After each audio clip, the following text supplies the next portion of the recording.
Ladies and gentlemen, welcome to the URLC 2 Prelims. Volts here, joined by the wonderful Danger Taco. We are so excited to be here, isn't that right, Danger Taco? Oh, absolutely. And events like this, they don't come around that often, but when they do, of course, everyone's excited. Gets to see your favorite content creators be able to face off in a game mode that is often maligned, Volts. It is 1v1. It is the true test of skill, in my opinion, the only 100% skill-based esport out there. True test of skill and the test of the mental here. Can you stay non-tilted for a whole setup here? That's the ultimate question to see if you can come on top here. And Danger Taco, this is the GC division of our roster here. Two great players in front of us, Prism and Trion. And these are two streamers that people are very aware of, I'd like to think, within the scene. But I've seen some clips being posted on Twitter. However, I don't know how they fare individually within that 1v1 scene. So sometimes when you're GC, it's because maybe they could achieve higher, maybe they just don't play it as much, or maybe that's just where they lie out, or maybe they just don't really touch it, but now they have their feet to the fire. They're really going to have to show up here. This is our prelim match, just as the appetizer to make sure everyone gets into the main course of matches that are coming later tonight. This is a fantastic night of Rocket League. Again, as Danger Taco said, the prelims. We have Kia versus a mystery opponent, which will be match one of the main card. And we say mystery opponent because our producer won't even tell us who it is. I am just in the dark, just as in the dark as you guys. And then, of course, following that matchup, we jump to the GC division. It is Spyro and Night Sky there. That one's sure to be a fantastic test. And then, of course, the main event, the SSL division. Wanda Mike taking on Sadly there. And that is sure to be a fantastic matchup. Danger Taco, which one are you looking most forward to? I mean, I faced off against Night Sky at a previous URLC, and so that's a pretty quality matchup. However, the thing that we were talking about, of course, is to end out the night when we're looking through at a 1-to-Mike and Sadly. I have actually never seen Sadly in a 1v1 match. I've seen them in 3v3. They're certainly a quality opponent, but going up against 1-to-Mike, that has to be terrifying. So the fact that they are feeling as though, or at least the community has been able to sort them into that division to face off, I'm really curious to see what it's like. I'm always a fan of upsets. I'm always a fan of kind of surprising roundabout ways that we can discover, oh wait, actually this player really can ball out in 1v1. So I think that's the one I'm looking forward. But to be honest, you're not really wrong in choosing any one of them. Any of them are exciting, and I think it's going to be a fantastic night of content all around. And this is a fantastic place to be. The URLC is so unique in what we have. Pros at the upper echelon, your favorite content creators down the entire roster. And then, of course, we'll focus on the matchup at hand here. Prism, a huge content creator for Torrent there. He's famous on TikTok. We all have seen his 1v1 videos there. And, you know, Danger, I wonder if he has some magic in him tonight, and if we'll see ourselves on TikTok maybe.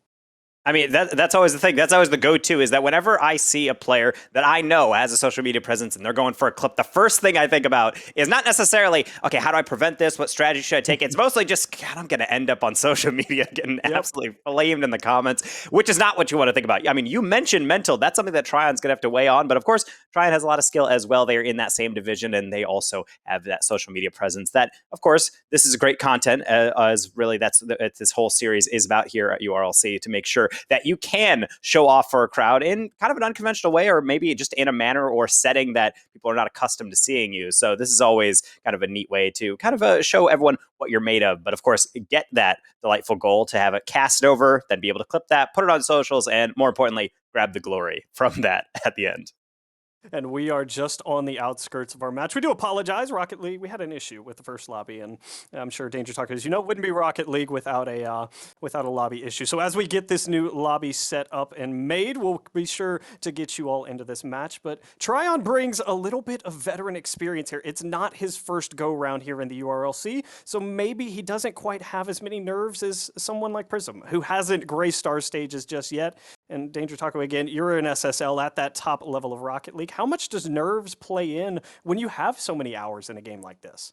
Well, at least for me, I've been playing a lot in 3v3, 1v1. I'm nowhere close to that level specifically because it can be a little tough, because 1v1 is a tilting game, because you can't rely on saying, I wish I misread that from my teammate, or I thought they might have had that. It all comes down to your recoveries, all willing to how well you take your 50s, and sometimes even just the kickoffs. Why it's so tilting, but ultimately everything is in your control when it comes down to it. So I think when you come down to the mental aspect, when you're really trying to focus in, it's making sure that you always are aware that that you're not fighting through 2 different defenders, 3 different defenders. You're fighting through just one. So even if you're down by 3, even down by 4, every comeback is possible so long as you have at least enough time to get a subsequent amount of kickoffs. That's an excellent point. There's 5 minutes on the screen when you play in ones, but that 5 minutes feels like an eternity compared to 2s or 3s. And so again, a test of the mental fortitude, a test of your ability to keep your calm and stay collected within your thoughts. And so these are best of 3s as well. It's not just one and done. Here, a prelim is a best of 3. Trion will be in the blue. Prism will be in the orange. And how big is a game 1 in a best of 3? Well, it's certainly a tone setter. I mean, typically in a best of 5 or even especially the best of 7s, game 1s are typically just the warm-up game. You don't really know what the other team has to bring with you. In a 1v1, you really don't have any idea how the playstyle is going to go. Some players like to mix in fast and slow, keep you on their toes. Other ones just never leave the ball alone. Others play incredibly passive, and you can adapt to that. The problem is, if you don't adapt in time at game 1, you lose out on that, and then suddenly you're behind. You don't have anything that you really can adjust to, and then you need to have 5 more minutes to prevent getting swept. So certainly as a warm-up, kind of terrifying, but it seems like we are initially underway to see really how this game number 1 is going to unfold. Lobby delays done, game number 1 getting started, and we're excited to see this one. Prism had a couple early awkward flips, and that might be the nerves just setting in. Air dribble into the back of the net, and that's how you get it started. And people have this idea that air dribbles always need to be so fancy, it needs to be glued to your car, but that's exactly what you want out of most air dribbles, just beating that defender. Watch how Prism lays off the boost, and then right when the defender commits, speeds right back up to tap it on over. Fantastic tap as well, and a little bit of a fake of the flip reset as well. That's something we're starting to see trend into this game. Prism, good control in the blue box, and just like that, 30 seconds in, 2-0. Prism's looking real comfortable. I would too if I had Alpha Boost, but even more so if I had the skill for this flick. Look at this cute little 45. You cannot have better speed and certainly not better placement. Top right corner and 30 seconds in. You can't ask for a much better start to your 1v1. Indeed, here he'll fake the kickoff as well. Another strat that we'll likely see throughout the night, especially as we climb the ranks. Prism popped here, challenged early by Trion, but the bump's just not enough, and that one's straight in. Oh my goodness, what a start from Prism. And look at the change of pace, and this is something that I brought up. Some teams, or players rather, like to partake in this, and Prism, instead of having another slow play, just immediately powers it forward, forces Trion to make a decision, and apparently they thought that going for that immediately was the move, and apparently Prism's going to make them pay for that. Maybe Trion off the kickoff could get something, but recovery left a lot to be desired. However, ensuing attack might be something, but Trion knows boost is a limited resource, and they certainly need some right now. Oh, and no boost, and Prism wasn't ready for a big miss on the back wall there. And Danger Taco, I feel remiss here. I was going to throw you into the hot seat, and it slipped to my mind. I was going to get your prediction for this one. It's just on the line. Finally, Trion taps it in.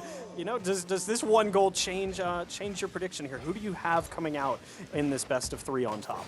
I certainly see Prism showing off the mechanics quite a lot, something that they like to be able to implement within their game. So I think that does favor Prism. However, Trion showing in that capacity that when they do get in that 1v1 situation, it's not them just throwing it at goal and hoping it sticks. It's a well-worked play. They work out the air dribble to bait Prism into a challenge that they can't handle. So I think as long as Prism can keep the offense up, I don't think it really matters how good the defense is as long as you can outscore. But Trion certainly making it interesting, giving a more passive play, and interested to see how that's going to clash down.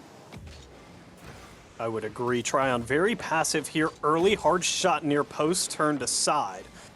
It's Prism one more time. The sheer volume that we're seeing from Prism is just enough. What an angle on the 50.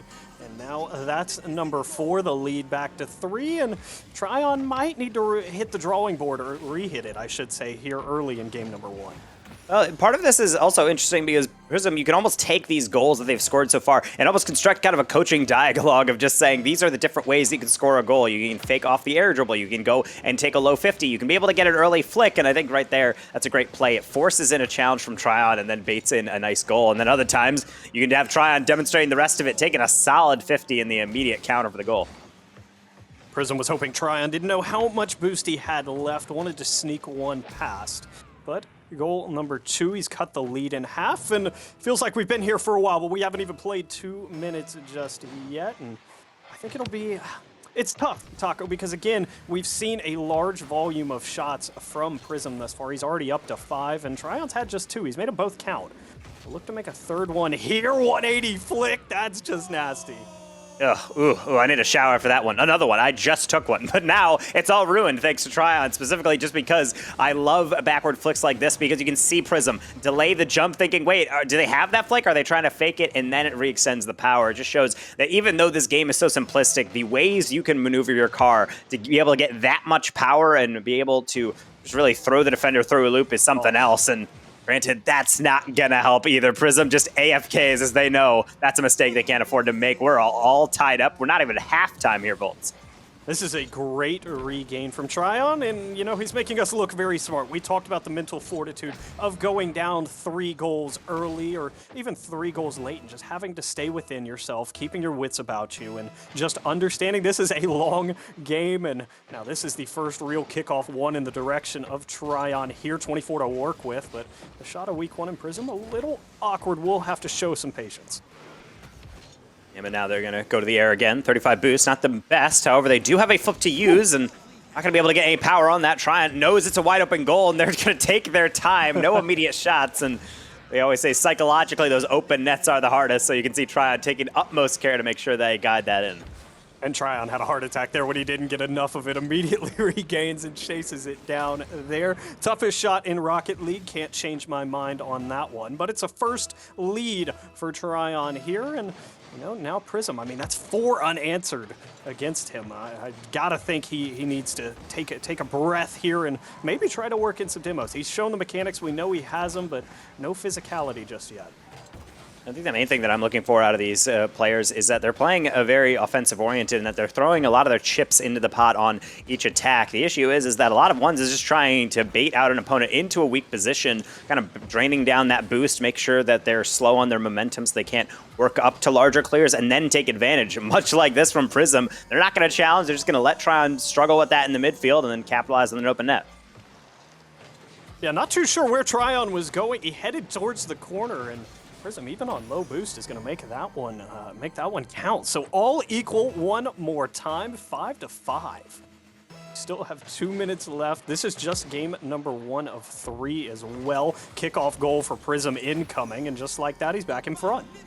So nothing talking. I mean, as I mentioned earlier, 1v1s, you can never get down on yourself. Trion was able to bring it all the way back. The problem is maintaining that is so difficult, and kickoffs will always be rearing its head at some point in a 1v1 series. Prism going to get a collection on that. With 2 minutes remaining, I don't think Trion's too worried. Prism certainly is. I think they might have been able to come into this series thinking that the series was probably going to be a bit easier, at least based on how that first 30 seconds went, and now it's very much neck and neck. This is exactly what you want out of the prelim, just to be able to warm everyone up.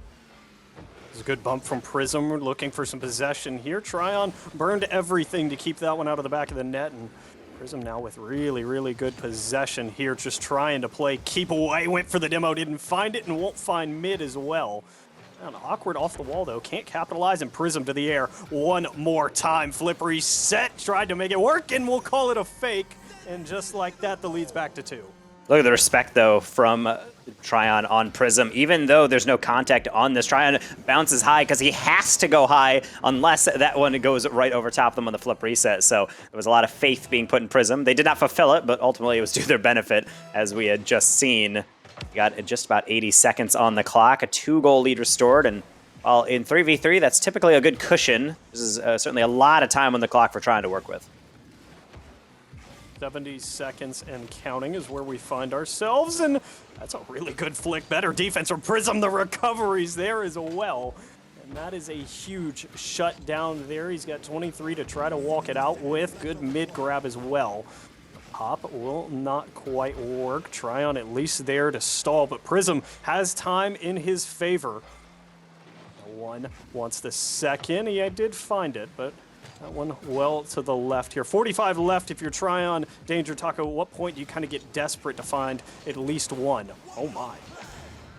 I love this from Trion, mostly just because of the effort they're trying to set up the delayed flick into the wave dash turnaround for the backflip, and it doesn't even work, but Prism thinks it will. Look at that, the same thing as Prism's 7th goal. They were trying to go too high on it, and it ended up just deflecting right into the player. So back within 1, and I think with Trion, it's an important thing that you bring up, Volts, because specifically, you want to be able to take your time, make sure you have a good effort. But the thing is, you don't want to be twiddling your thumbs waiting for something. You want to be a person of action. That's exactly what Trion's doing here. A slow build-up, but a devastating finish on the bump.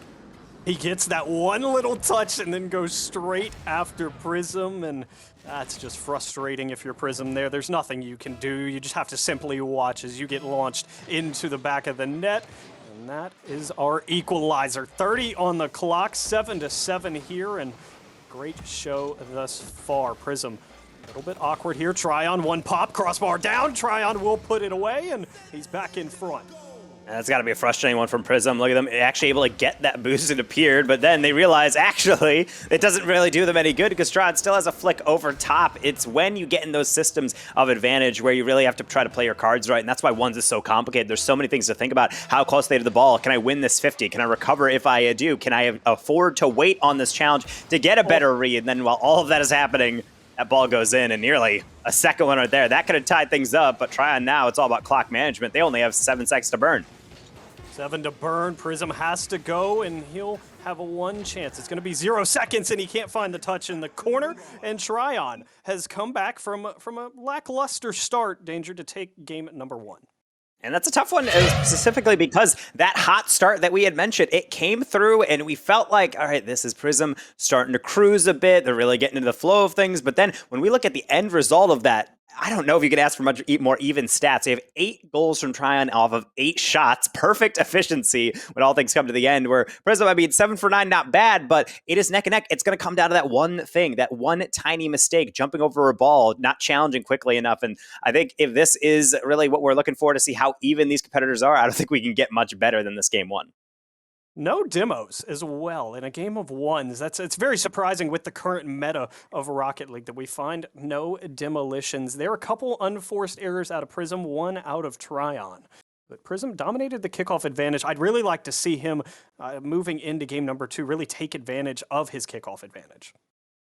I think situations like this, the main thing I'm looking for in this next game from Prism is to be a bit more methodical on the build-up. I think certainly going for double flip resets is very interesting to look at, and certainly a clip that would make some great social media fodder. The issue being that if you make a mistake on that, you're wasting a lot of boost on that. We also see that on a build-up where they have an open dribble on a bounce across the field. They take to the air, they burn 70 boosts just to be able to set up a flip reset, and even though it does pay off at times, when it doesn't, it's nearly always a guaranteed goal unless your recoveries are on lock. And I think right now Trion is not necessarily being opportunistic, but they are being very good with being able to pause the game just enough, wait for an opportunity, and then strike. I don't know how consistent that strategy is going to be, but it pays off in game number 1. Now they're on match point, and Prism has to say something about that.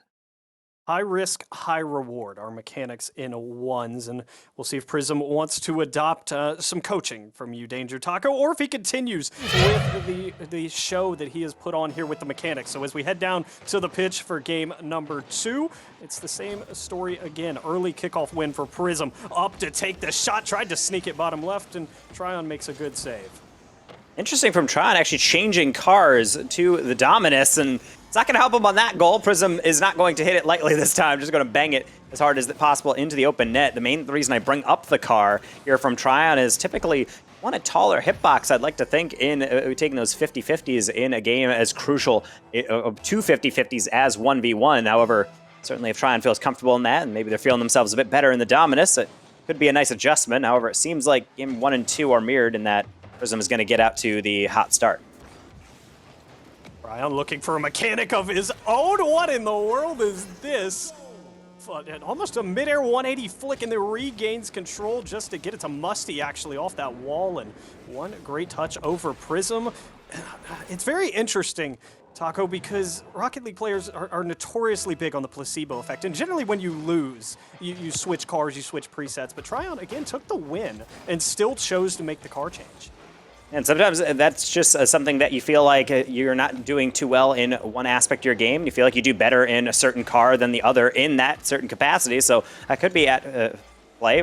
Meanwhile, Trion might just be comfortable in whatever car they play, and they maybe wanted to go for something a bit more fancy. We saw them working a lot of things on the ground, and apparently they're going to start off game number 2 in the air with the nice musty setup. Prism going to take something a bit more elementary, a bit more direct, at 50 right through the middle, and they're going to get number 2. Have to be careful of the Dominus. Flicks Prism, sees him get it on his hood, and immediately hits him with the challenge, and that's a fantastic one at that. So 2-1, a little bit less scoring thus far in game number 2, and another early lead for Prism. Kickoff still well in Prism's favor. Good bump, and this is just not going to end up in the back of the net immediately until Prism with the great flick. Yeah, and I really do like this play, not only avoiding the bump, but then instead of just shooting into the open net where Trion might actually be able to get it, I almost like the intentional slowdown, then flick to the near post, specifically because Trion is going to be completely crisscrossed on that one. It's very hard to save, and granted, it is a bit risky. If Trion reacts to it, you're basically just giving it right to the only place in the goal they have covered, though that risk will pay off for Prism. Now a 2-goal lead, and kind of curious to see how they'll progress from here. They continue with really high aggressive challenges, as we alluded to earlier, and now it seems like they're going to return to it, at least somewhat, but Trion very much ready for that one. Great challenge in the mid. I had my eye on Trion there, and as soon as he saw Prism go, he immediately launched 180 flick one more time. This time, Prism rises to the occasion, had the open net, here wants to add a little flair, and just like that, biggest lead again of the series, back to 3. I've seen this before in Prism, though this is something I am liking from them. As soon as they started to take off and I could see that air roll start kicking in, they're leaning back, I'm thinking that's going to be quite the angle to air dribble from, but then they immediately bail out and then just put it into the open net. It's nice to see from Prism. Sometimes in 1v1, yes, it is about getting the clips. It is about taking all that solo play potential to its fullest extent, but other times it's just being brutally efficient. That's what this game mode is really testing. Trion learns that the hard way. It's off the crossbar, and I think they'll be back in time to stop this one. Indeed they will, but my goodness, you can't get much closer than that. Unfortunate break there. Caught crossbar on the first touch, crossbar on the second. Prism, excellent fake. Got Trion off the ceiling. The flick comes in, and the save is there for now. 28 to work with on the defensive end. Prism again in front, can't break through, and doing a good job of stalling Prism right now. And here's where the mechanics, you talked about it, Danger Taco, setting up the mechanics there. He burned almost 60 boost just to lose control, and is now finding himself on the defensive. Yeah, that's where you have to realize when is the best time to bail. It's a skill that really works in all game modes, but in ones I think it teaches you better than anything else. The moment you set something up, it doesn't quite go your way. You need to make sure that you have an escape plan, and that's exactly what Trion needed to do. They needed to improv a save, as Prism had a nice setup, and even I think going for a bump on that one. Trion, meanwhile, no caution there, throwing it to the wind, just got to go straight for the down from Prism. They will regain some possession, however. They're looking a little thin on boost. They try to backflip. That's not going to work. Tough angle from Prism, and they're going to dive past it on the re-enter, even with fakes. Not going to fool Trion, and 0 boost. Trion's able to fight the good fight and be able to flick one past mid. This is the longest we've gone without anyone scoring, and right as I bring that up, Trion gets one back here. So cut the lead in half. It's a good Dominus flick. The second touch just past Prism into the back of the net. 4-2, 2 minutes left. Definitely not the high-scoring affair that we had in game number 1. No, but that's fairly customary, I usually think, when you see a game that really gets out of hand. I think both teams realize, all right, that's not sustainable. That's way too out of control. We need to have some form of consistency through, and Trion is really going to wish that Dominus hitbox a bit taller, a bit more consistent on these bounces. To take it back, I don't really mind that, but Prism does well to hit it right at him, force a touch, and when it doesn't come through, it's easy pickings, and right back to a 3-goal margin. Very difficult read there for Trion, totally agree. And now Prism extends the lead back to 3. We haven't gone past 3 just yet as far as a lead goes. So Prism will be hunting that. Trion immediately trying to respond, caught the post, and then gets a friendly bounce in. And this one is a difficult one from Prism. Honestly, they do a lot of things right here. The issue is they turn up for the challenge, and because of that, they're not able to guard that back post. Trion knows that, and to be honest, if you wanted to place a shot in a difficult-to-reach position, the back post and in is really something you can't do much better than. And on the ensuing kickoff, they're going to continue on that offense, apparently pressing Prism yet again.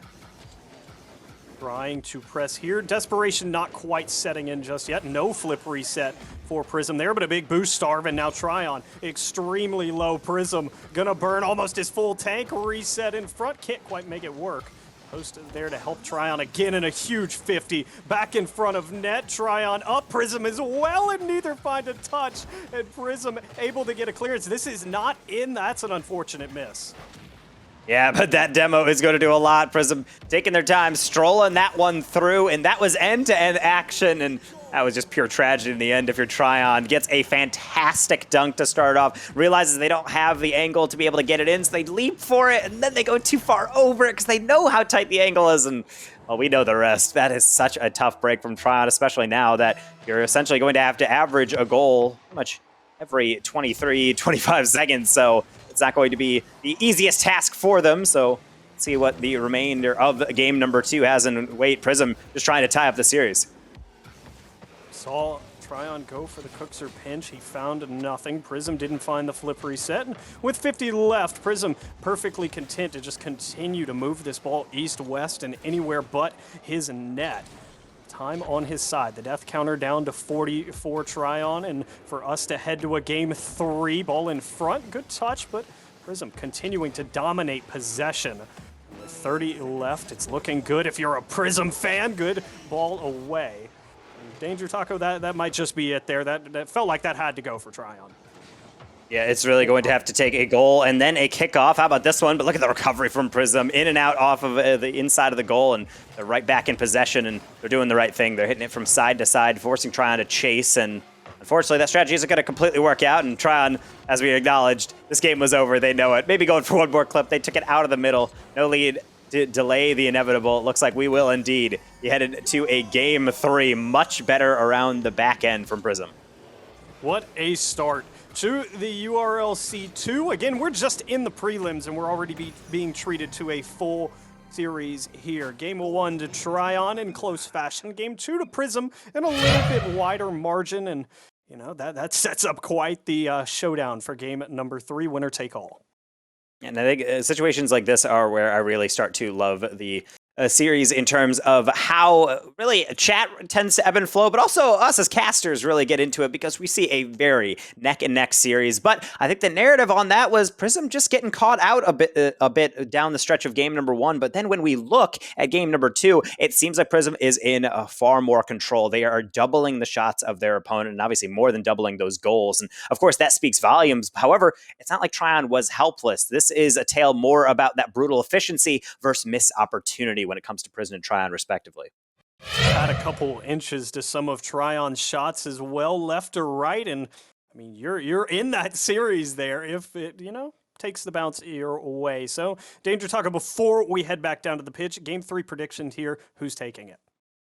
To be honest, I think Prism is on a good roll, but I think Trion, the patience that they are showing, can win out in this series. But when they do get those breakaways, when they do get those open flicks, they need to be buried. I think Prism's defense is good on everything except for a flawlessly executed reverse backflip flick setup, and those are not going to be 100% consistent. Even freestylers can't do them all the time. So therefore, you need to make sure that you are scoring every single opportunity, whether it's pretty or not. They all count the same.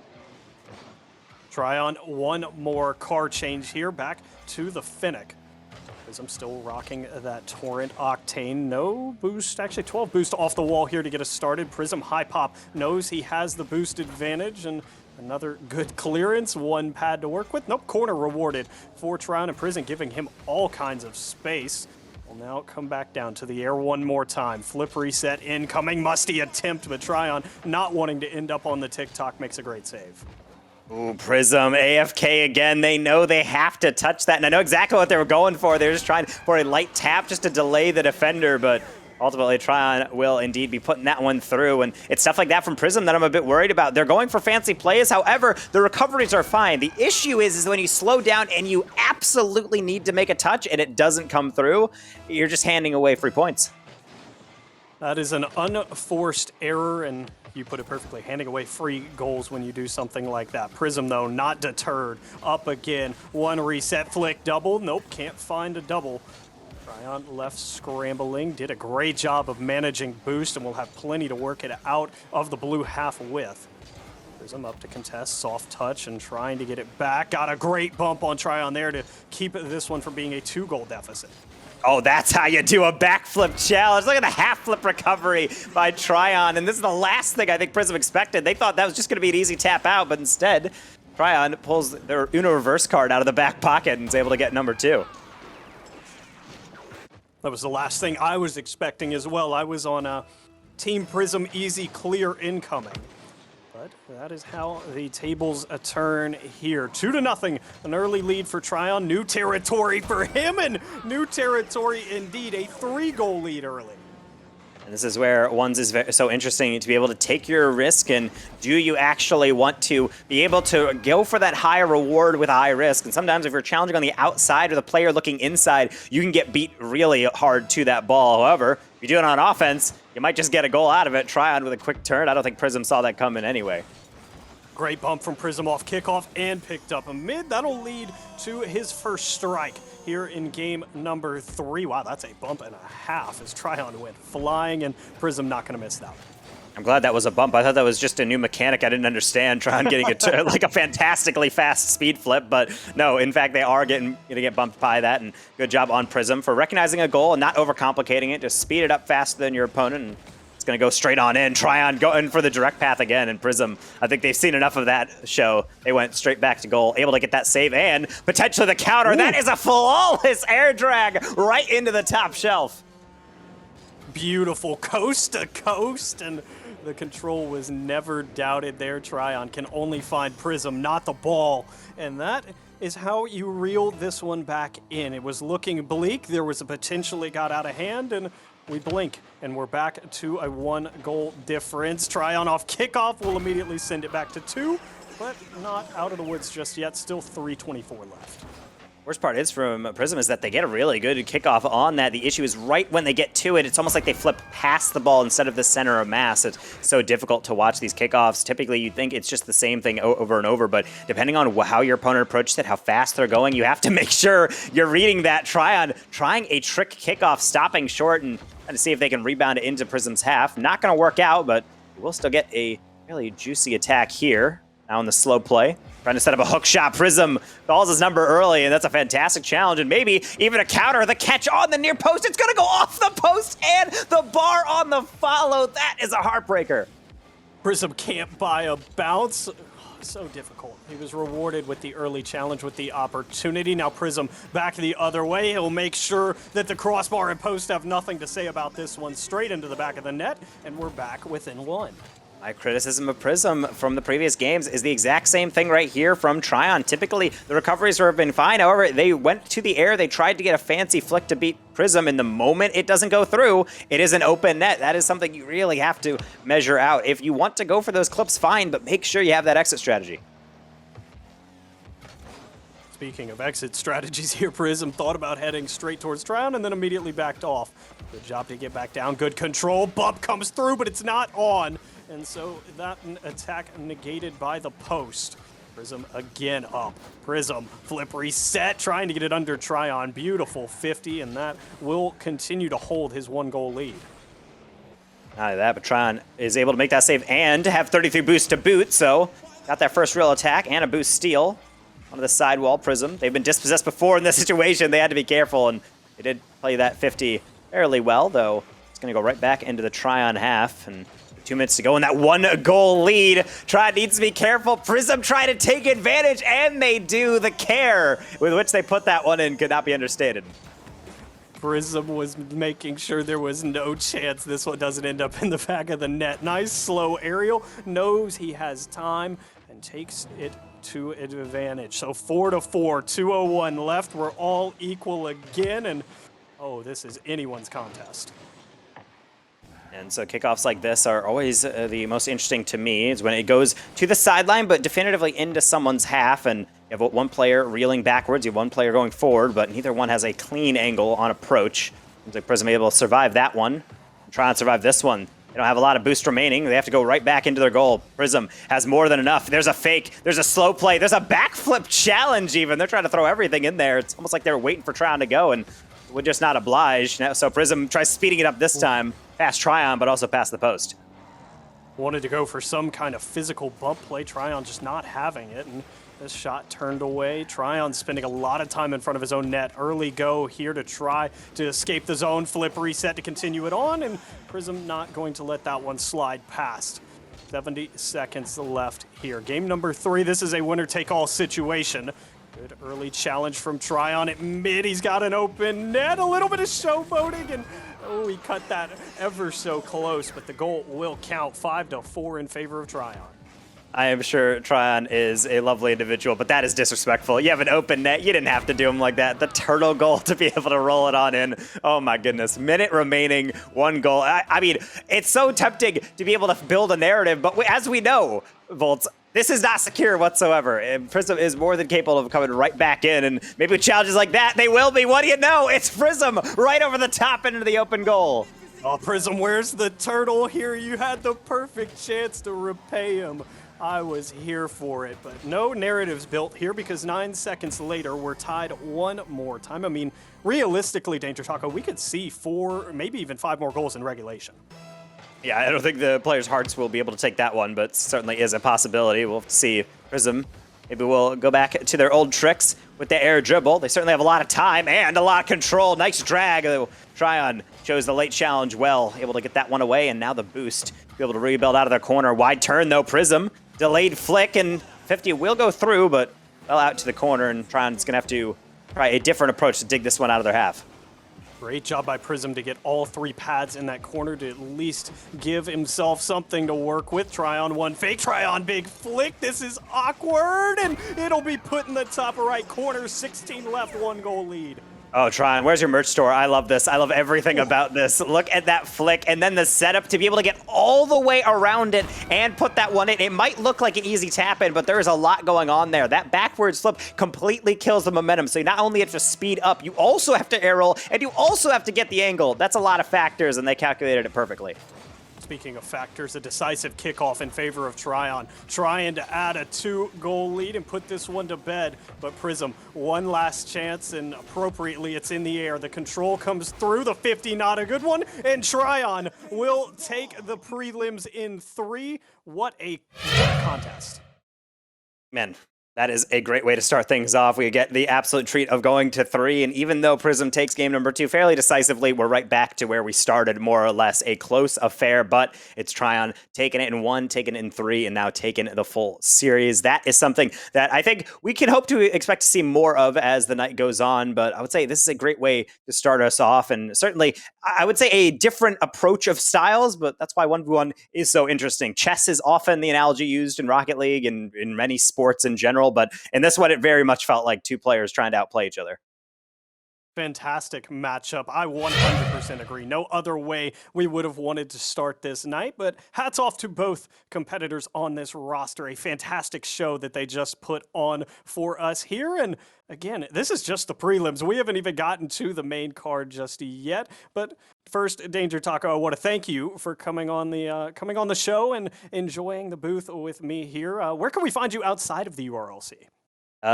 It is basically at Danger Taco on pretty much literally everything, and you'll see me casting a bunch of different things from Collegiate Rocket League through some of the team streams throughout the RLCS season, but it's been always a pleasure to be able to hop on this because 1v1 needs more highlights, and certainly the content creators that help drive Rocket League through that content creator circuit always need to be in the spotlight. So fortunately, URLC is an organization that does exactly that, so it's been a pleasure sharing the booth with you, my friend.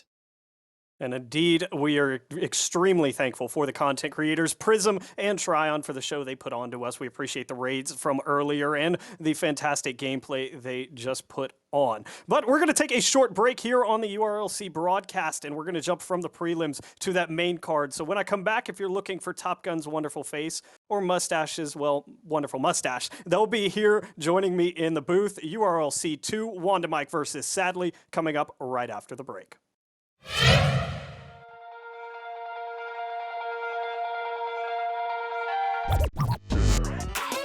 Drewski.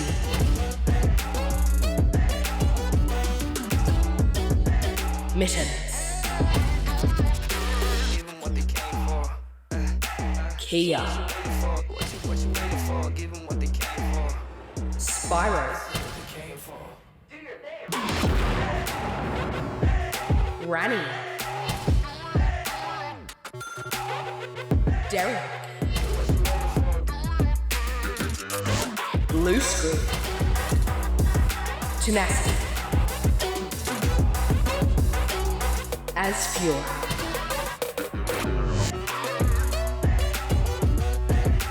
Wonder Mike.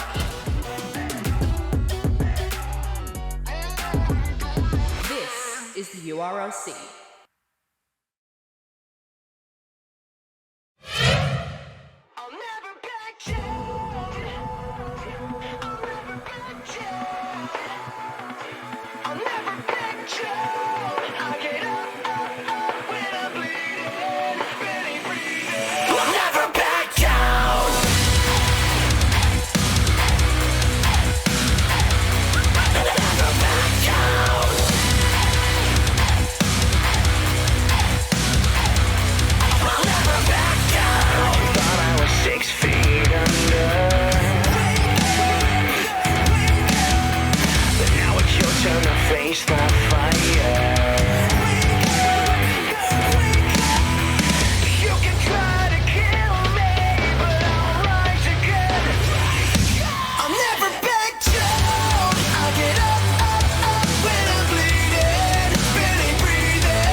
Excellent.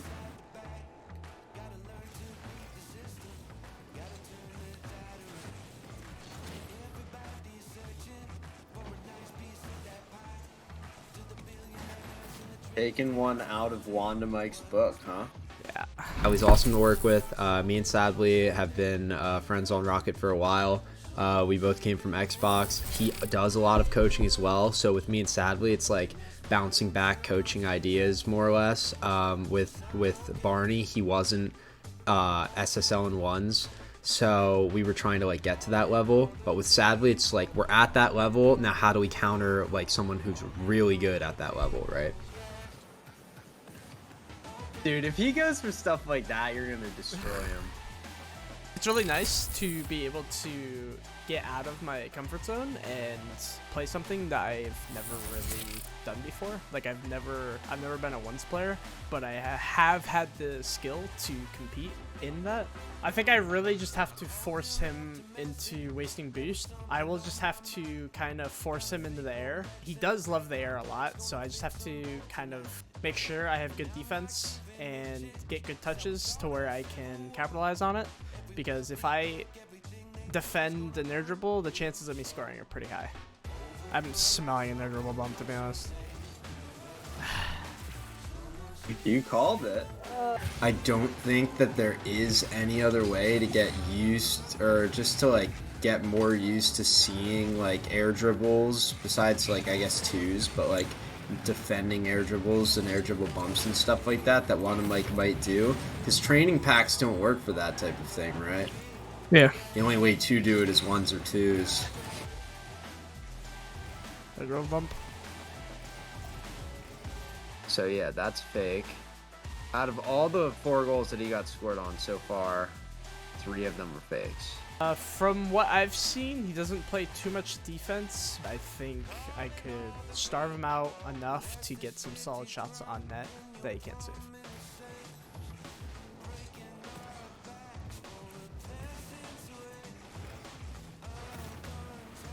Quality. How many Wanda Mike replays have you watched so far? I'm going to say like 7. My key takeaways from his playstyle from watching those videos would be that he, once again, always on the ball, tries to make sure he has 100 boost at all times so that he can go for his fancy plays. His offense is super high pressure, just going for flip resets, going for double touches, you name it. Any of the fancy plays he's going for. So to counter that, me and Sadly came up with the fact that if Sadly can defend an air dribble or anything, Wanda Mike leaves himself wide open all the time. I think the way I play and the way I can handle the way his playstyle is, I think I do have a pretty high chance of winning if I do play well. Maybe Wanda Mike might switch up his playstyle if he sees me talking about it like this, but you know, he might just be so into that playstyle. I don't think he knows how to switch. A lot of mixed feelings. I'm excited. I get to play with some pretty big names. Everyone's really good at 1v1s. It's really gonna test my 1v1 skills because I usually play threes. It's really nice to be able to get out of my comfort zone and play something that I've never really done before. I'm super excited. I was in the Legacy one a long time ago. I just want to improve. I think it'll be a lot of fun. It's gonna be really fun, and there's a lot of great creators I'm excited to see and maybe play. Like I've never been a ones player, but I have had the skill to compete in that. So it's really nice to be a part of something like that. And seeing how far it's come is honestly super cool, and I'm just excited to play some Rocket League. I mean, yeah, the overall game plan is just to stop him before he gets off the wall, or make sure he doesn't have control of the game. I think I really just have to force him into wasting boost because he's a very boost-heavy player. I just need to put time in. I need to really put in that effort this next little while and hope it pays off, please. Like, I'm nervous. I'm gonna wing it so hard, I'm gonna turn into a bird. Spiral, I'm ready, I'm prepared, I've done my research, I've done my homework. Don't you dare save my clips. If you save my clips, I'm gonna post a TikTok and I'm gonna roast. I'll do it. I'm crazy. Wanda Mike, you better be ready. Better watch out. I don't know.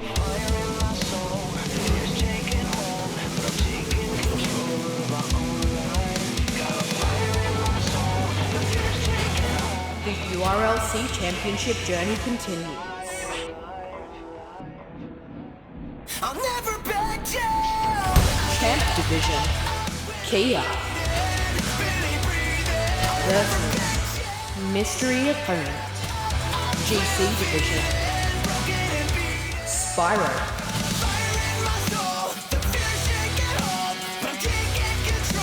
versus Night Sky. Music by Moby Soul. And the main event, Wonder Mike versus Sadly.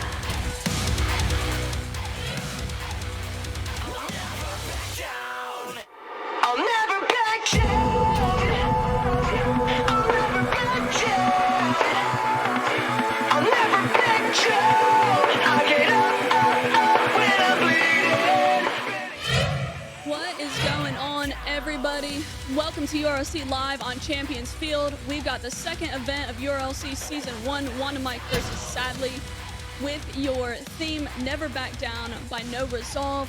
Quick mention that we do have 3 $50 Amazon gift cards to give away between each series, so make sure you stick around for that.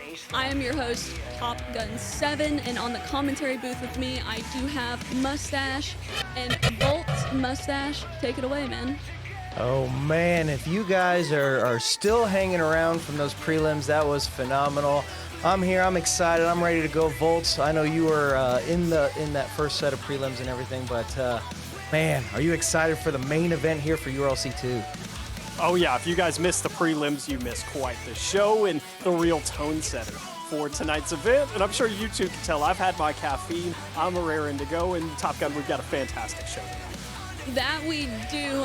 For those of you that don't know, URLC is 3 series. We do have 2 best of 3s within the Champ and the GC division, as well as a best of 5 that is an SSL division. And for the $50 Amazon gift cards we mentioned just moments ago, what happens there is that you predict during each series, and if you are correct in your prediction, then you move on to be able to get the Amazon gift card. And once again, that is every single series, so 3 opportunities to guess correctly, vote correctly on who wins, and then have that opportunity. Volts, you did cast the prelims. What did you think about those games, man? Trion versus who was it? Prism? It was Prism from Torrent, their content creator for Torrent.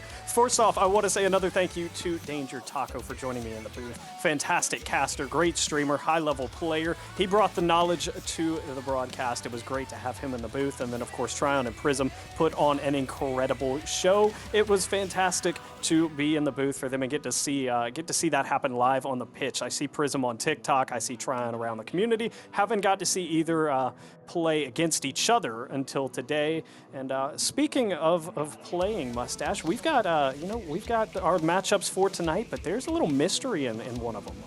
Yes, there is a mystery. I know everybody's been waiting for it, and we don't even know about it either. Basically, Kia is going up against a mystery opponent, and Top Gun, we've all kind of made our predictions. I'm thinking it could be another female creator out there in the Rocket League universe. Who do you feel is going to be the opponent for Kia? I actually had no idea. There was a video that I made, and honestly, I was like, man, if I didn't know any better, it might have been me, because Kia and I both champ. It's not really a huge difference in skill there. So I was really wondering. I have no idea. I was kind of on the fence, same way, thinking that it might be another female content creator. I know we are all wanting to know who the mystery opponent is, and I'm sure we're about to find out.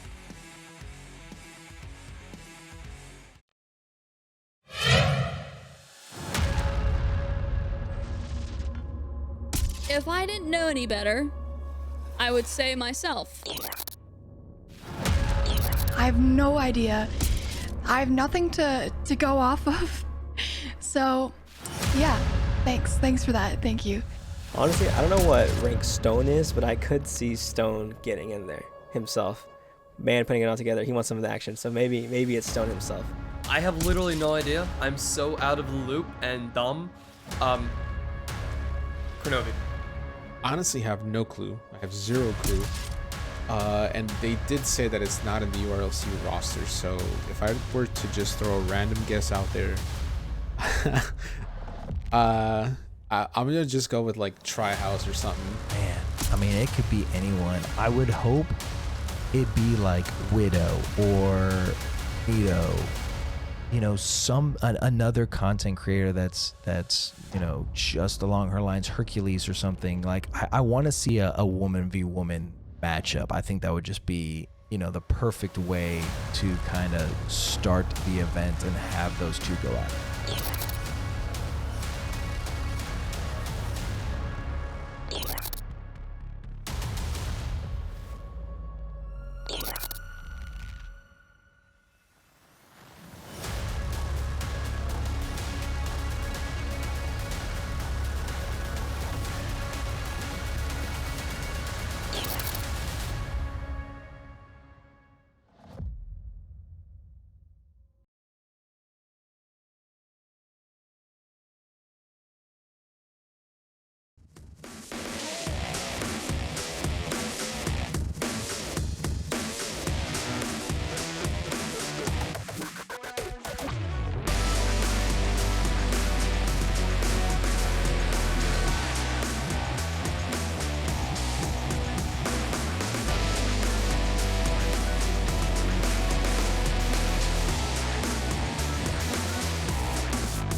Yo, you guys, what do you guys think? Nikki, I'm actually not surprised. You know, I know like nobody guessed Nikki, but she is so big in the Rocket League community and she's a decent player. Like it literally all makes so much sense. You know, like I love Nikki and I love Tia. I would have never guessed it. You know, I was trying to go through, and there's so many different people that'd be a good matchup. Nikki's, you know, coming in with a rate of 211 right now, so all of her fans are coming in. This is going to be huge, a great matchup. I think it'll be a fantastic showing between these two. And honestly, you know, we're sooner or later going to get into our predictions, and now I'm going to have to like crunch the numbers and figure out how I'm going to figure this one out, because typically I always have my predictions done beforehand. Volts, I don't know how you're going to go, but man, this is going to be a crazy matchup. This is a shake-up, Mustache, because I kind of made my mind set on who I was going to pick and just roll with Kia no matter what. I did so much digging around. I don't think you guys understand how much digging around I did to try to find out, see if Stone, our producer, left me any clues anywhere. He dropped me a big hint, said that the person had been in the Discord before, so I scrolled through the URLC Discord records, trying to find anything I could, and I came up empty here. But Nikki is a massive pickup here, and oh man, I'm gonna need a moment like you to kind of gather my thoughts. And I don't, Top Gun, do you have any immediate thoughts? I mean, honestly, wait, she rated, right? Did any of her fans know before she rated, or was it just like a surprise immediately? Like, did she just be like, oh, well, by the way, we're playing in URLC against Kia, let's go raid them real fast? Because I also know that she's not really much of a daytime streamer, so maybe the daytime stream was a little bit of a hint, you know, that she was live, you know, she was live a little bit earlier than she usually is, that, you know, maybe something was going on. As we just said about predictions and stuff like that, I was actually kind of just gonna go with Kia no matter what too, and now I'm not gonna lie, I met both of them in LA. They're both wonderful. We do have to get predictions underway though. Kia versus Nikki. and we do get the chat involved. So as we give our predictions, you guys will also be able to give your predictions in chat. And remember that if you get your prediction right, you have a chance to win a $50 Amazon gift card. So while we get our predictions underway, let's get chat's predictions underway as well. Oh man, Volts. I'm racking my brain here. I'm thinking about it, and you know, I really wish Top Gun said a good thing. You know, I saw Nikki and Kia, you know, running around LA. I didn't get a chance to meet them. I was trying to meet anybody that was from any of the URLC broadcast, and so, man, I'm thinking back of when I've been able to see them play.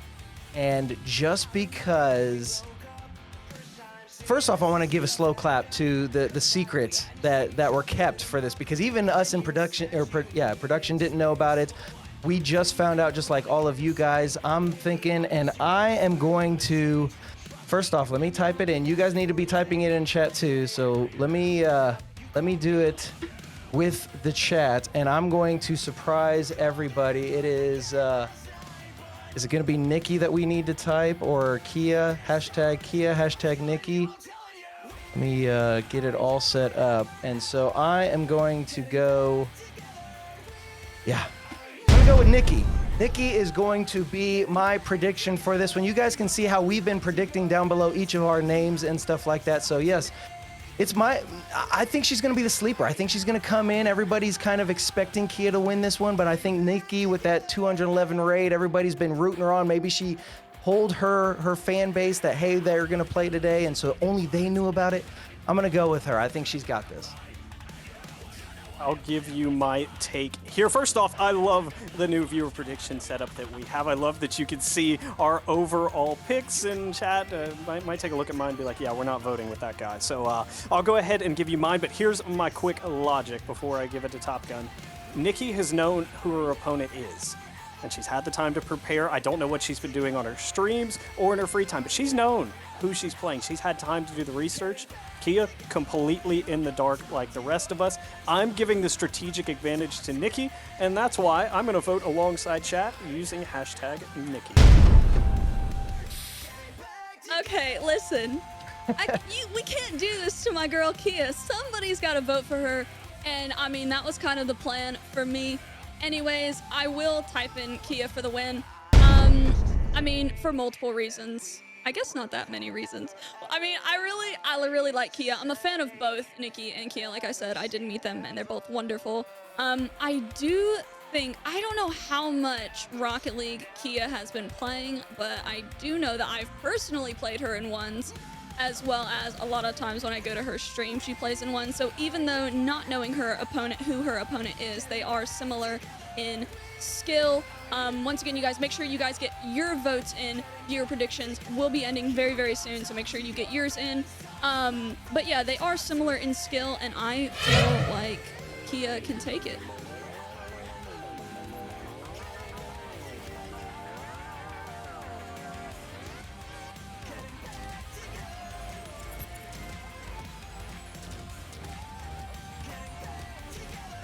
Man.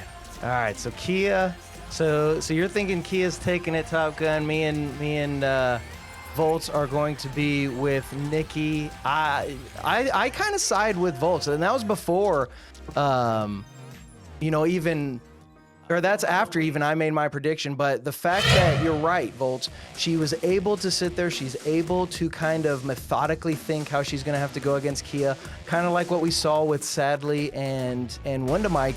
You know, Nikki could take the potential and go through clips and go through plays and watch Kia's stream and make sure, you know, she knows how to play against her, whereas Kia has no idea. So she's just going to have to play like any other Rocket League game. But man, this one's going to be a nail biter for sure. I definitely think this one could go the entire series.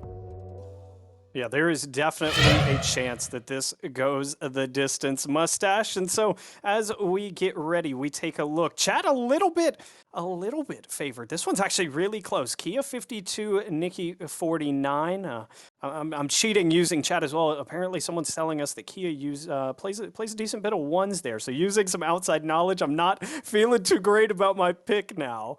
But again, we are super excited for this matchup. I mean, that's a massive reveal. The mystery opponent thing went so well.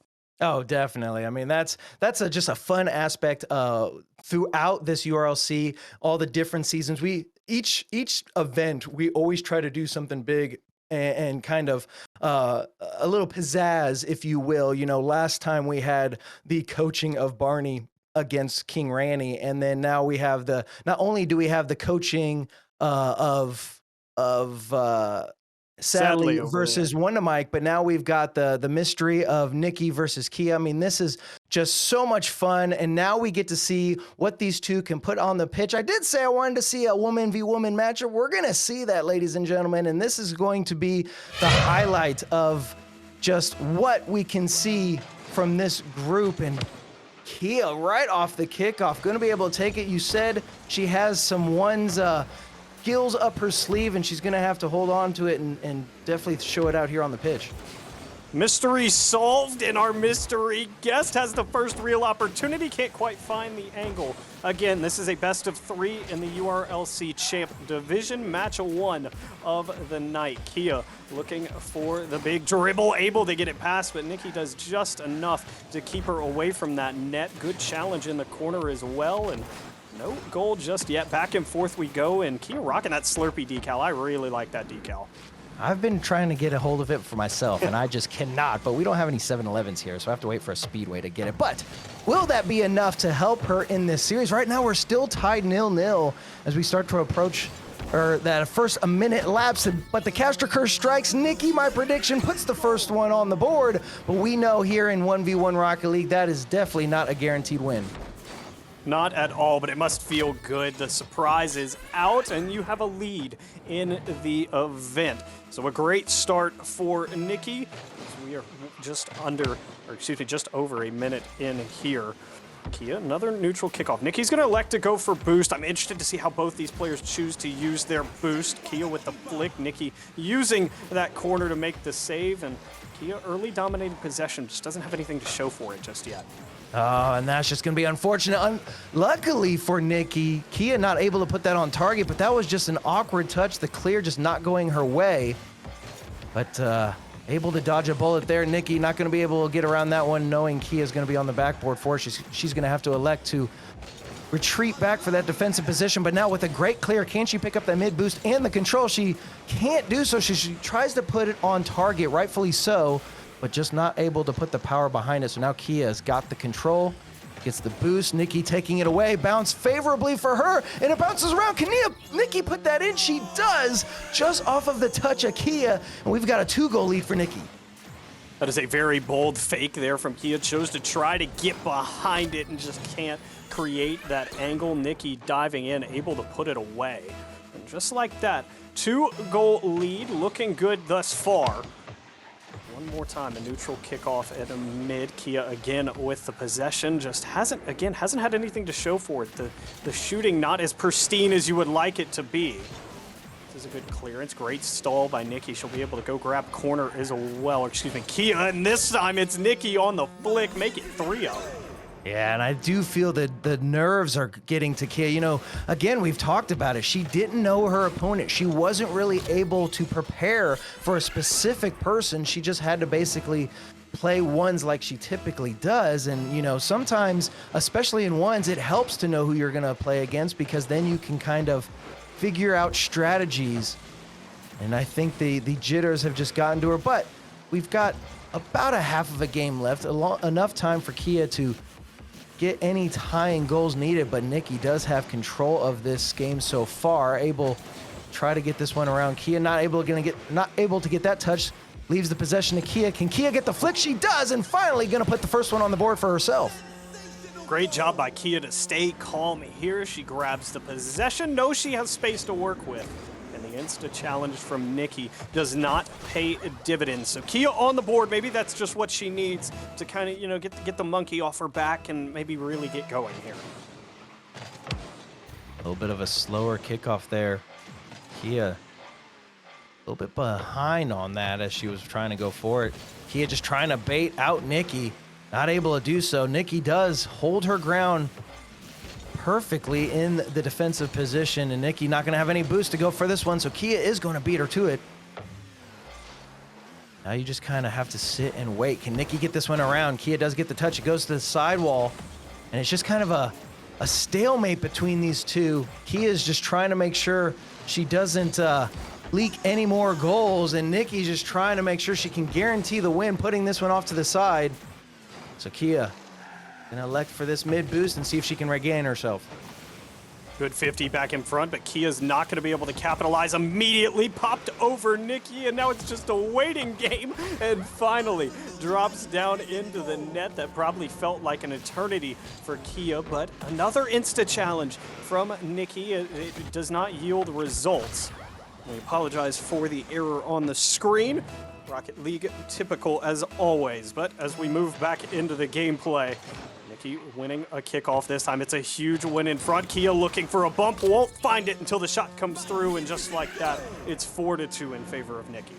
No doubt that is a huge win on that kickoff. Nikki needed that to just have that cushion, that 2-goal, just kind of grace to make sure that she can try to take this first game. Remember, this is a best of 3, so game 1 is definitely an important one. Kia gonna take that midfield boost. Nikki's just gonna put this one off to the corner. A minute 30 left in regulation. Kia is down 2 goals. She's gonna have to put one on here quick. Goes for the ground to air dribble, not able to get it over. And Nikki's putting this one on target. Kia not gonna be able to get there in time. Nikki gonna put yet a 3rd goal to increase her lead 5-2. Plenty of time for Kia to turn around, but Nikki just trying to play keep away. So it is 5-2 here on the pitch. Having some overlay issues, so we do apologize here. Best of 3 in front of us. And Mustache, early evaluation here. It does just look like Nikki is a little bit faster than Kia right now. It could be the nerves, it could be the play style. But Nikki winning most of these challenges, or if at the very least not losing. Oh, I agree. And I do feel it is the jitters. And maybe now that Kia has been able to figure out who her opponent is, maybe game 2 will be a completely different change of paces. Kia's going to get a great touch off of the wall, put it in the back of the net. 2 goals down, 44 seconds left. Plenty of time to turn this around in her favor. We are not done with this game 1 yet. Long snipe is a big one because it's going to get her a little bit momentum back here. Down by 2, 44 seconds in ones is an eternity. We'll see. Kickoff in favor. Tie up at mid, and Kia will be able to be the first one to leak out. She's trying to starve Nikki and just doesn't quite get the corner boost. Nikki's awkward on defense, though. Kia playing the miss, playing the no touch. Will find the shot, and Mustache, we're within 1. Yeah, you were talking about how Kia is just trying to beat Nikki to it. She was awkward, and Kia knew it.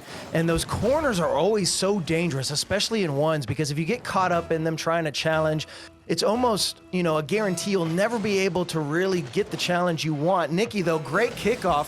Kia able to hit the backflip, get control of it yet again. She's going to get that corner boost in her own corner, get this one around Nikki. Nikki's going to have to retreat back. We've got 22 seconds left with 1-goal lead in favor of Nikki right now. Can Kia get this one around the corner yet again? We have already seen one. This one could bounce. Can Kia turn this one around? It's right there on the goal line. It's still there.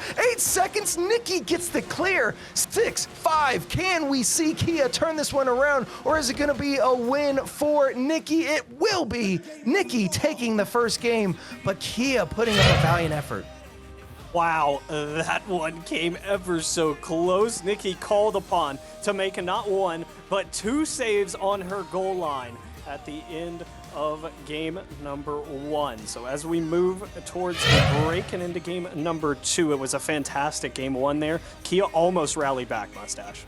Oh, and that was so close. I mean, I really thought because it was in that corner again, I thought Kia was going to do the exact same thing, try to put it around Nikki. Nikki, the great defense that she had all game, working out perfectly. She had 4 saves to her name, Kia only having 1. 7 shots for Nikki, 8 shots for Kia, so pretty equal on the offensive side. And just like that, the one less shot the accuracy is a little bit better for Nikki. Nikki having 5 goals, Kia only having the 4. But if that's how this game is going to be, where Kia didn't know her opponent, now she's able to figure out how Nikki's going to play, I think this second game could be a little bit more crazy than what we just saw here.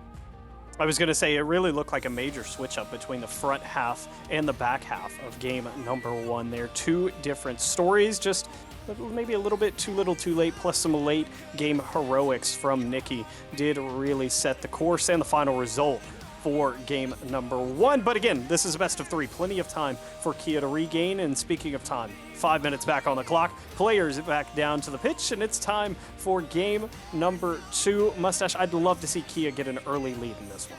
Oh, yeah. And again, we've been kind of predicting that it could go the entire distance. I really do feel like this one is going to go down to that final second in game 3.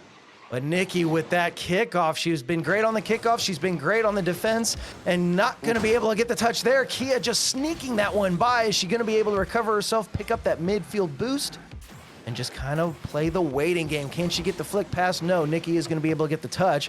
Still Kia in a favorable position, going to go for the air touch, but that one put off to her own net. Nikki's just going to help that one in, and an awkward touch gives Nikki the first goal. I love the whoops from Kia there. Knew she might not have taken the greatest of touches, and Nikki able to capitalize. So an early first goal for her, and Kia going to have to play from behind again.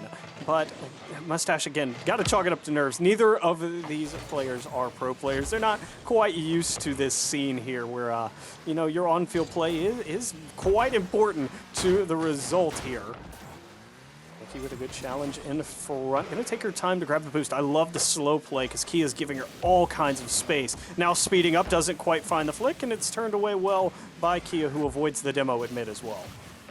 Kia, though, setting up for another flick. Nikki is going to be able to get the touch. Great defensive play yet again from her. Kia electing to go for that midfield boost.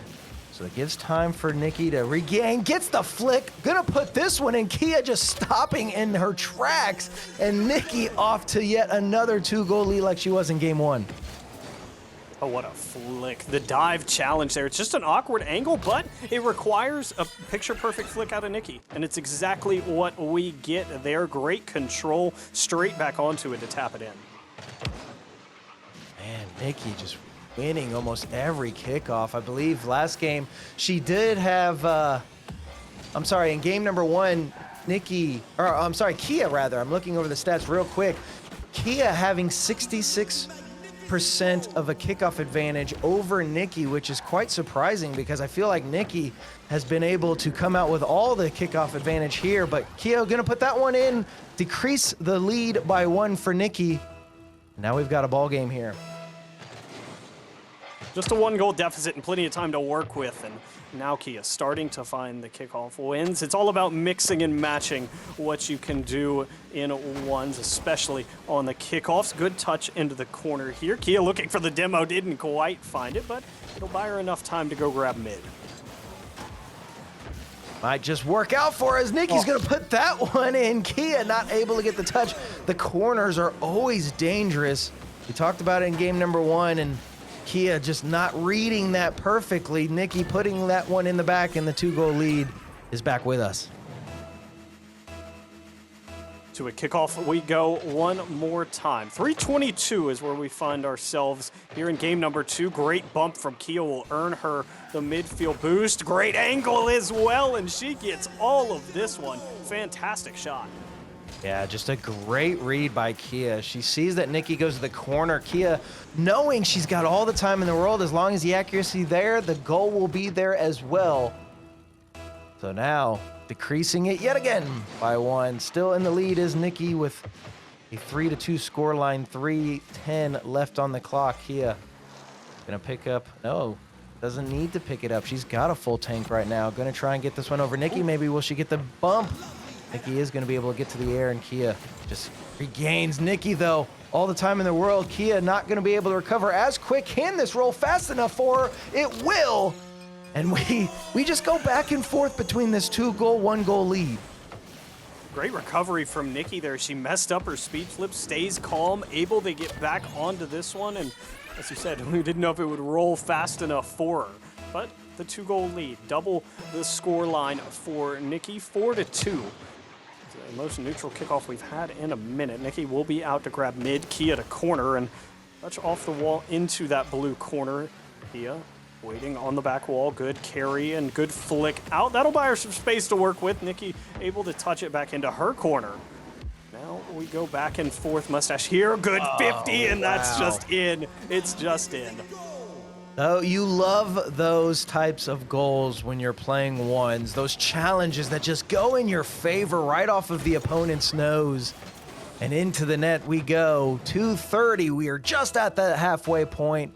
Still a 1-goal lead in favor of Nikki. She's been able to hold on to this lead the entire game. If she's able to pull this one off, it will be the series in her name. Kia's going to try and take a game off and see if we can't send this into game number 3. Kia's got control. Nikki, though, taking it away, going to pick up her own corner boost. Kia going to have to elect for the mid. Can Nikki get the touch needed? She's going to try, but pinches it off of the wall. Just couldn't get there in time. Kia's got control, putting it on the far side. Gets it around. Not going to be able to try to redirect it into the net. She elected for the corner boost, rather. Nikki taking this one away. It's right in front of net. Kia should be able to get the save as she does. That bounce on the other end was brutal for Kia. There went straight up the wall and stayed attached to it here. Good bounce for Nikki. It's straight down. She just can't find the read. And Kia, with an opportunity to find an open net, does a great job staying calm, and we're level here in game number 2. The second this ball's in the air, you see Kia pick up that boost pad. She's like, hurry up and drop. I know Nikki has the time to recover. Luckily, the ball did finally fall and able to just take that right down the center to get the equalizer needed. So can we send... I'd love to see an overtime out of this series, to be honest with you. I think that'd be a thrilling end to this game and potentially the end of the series. Remember, Nikki currently leading in the series right off the crossbar, though. Kia puts it in and finally takes the lead for herself here in game number 2. What a snipe here, just on the attacking third line. Crossbar down, friendly bounce, and Nikki not able to climb the ladder there. Would have taken an incredible save to somehow keep that one out, but instead Kia's got the first lead here in game number 2, and just as long as she has it, she does it. The short-lived lead is about 5 seconds before Nikki responds.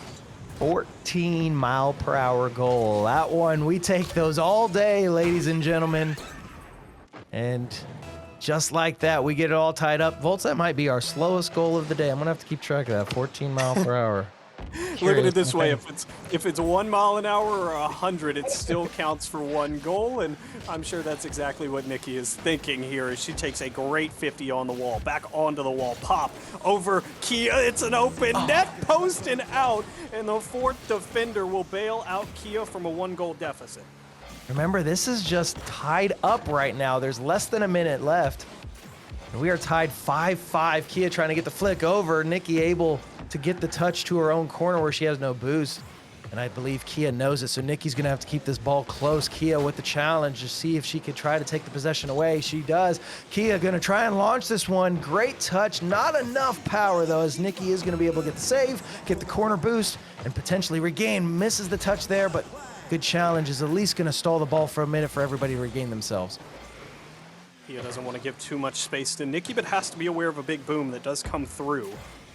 Friendly bounce for Kia. It'll buy her time to grab corner here. Just over 10 left on the clock. Overtime staring us down. Nikki would love to end the series, but a good read from Kia will at least buy her some time back in front. And Nikki, on 1 second, has gotten the lead.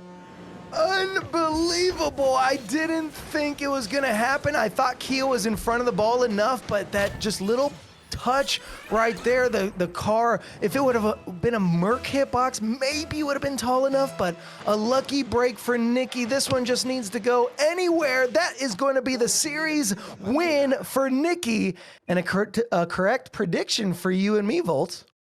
A correct prediction for us, indeed. But what a series in front of us, a nail-biter for game number 2. We were ever so close to a coveted game 3 there. But Mustache, it felt like a very even series across the pitch, despite it going 2-0.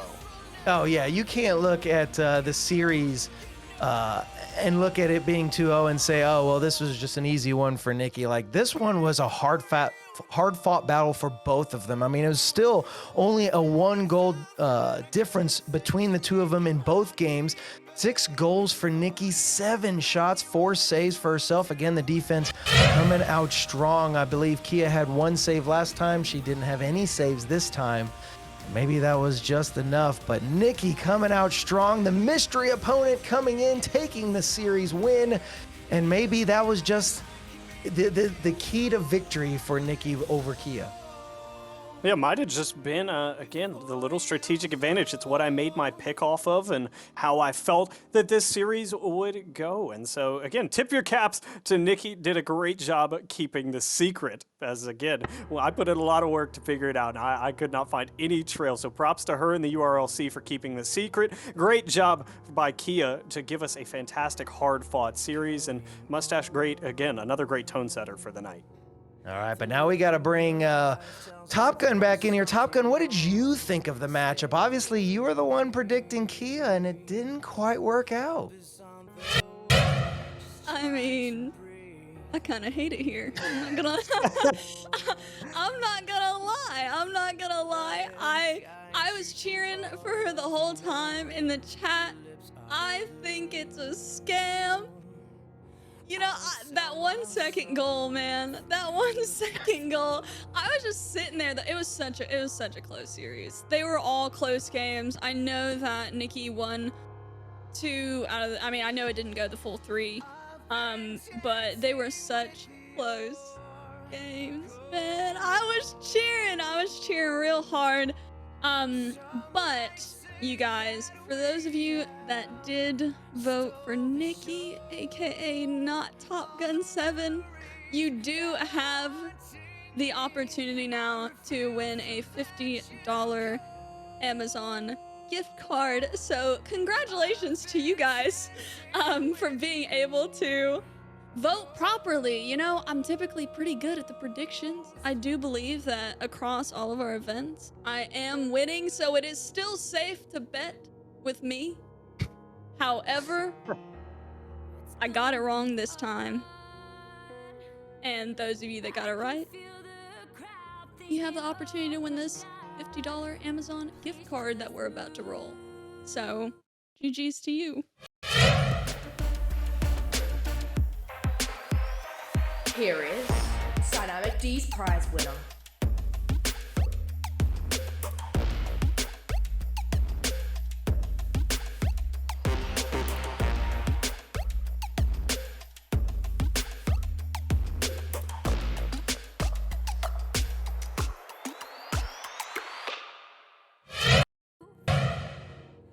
Yo, congratulations to Dap. Dap's actually a homie of mine. I love Dap.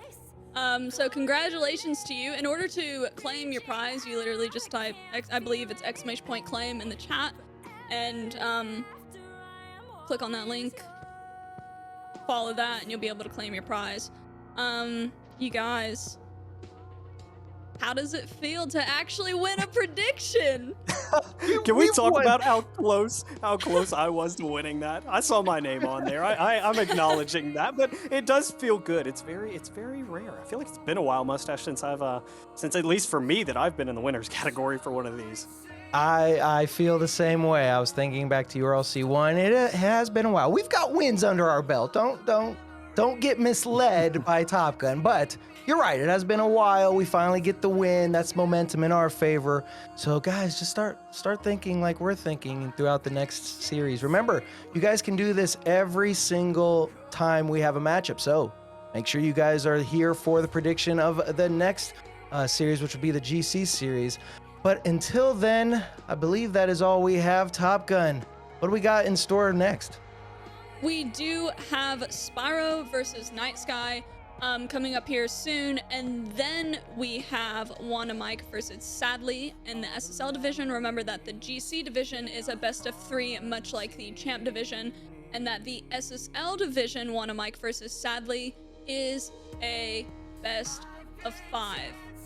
So we've got a lot more action coming up, so don't go anywhere.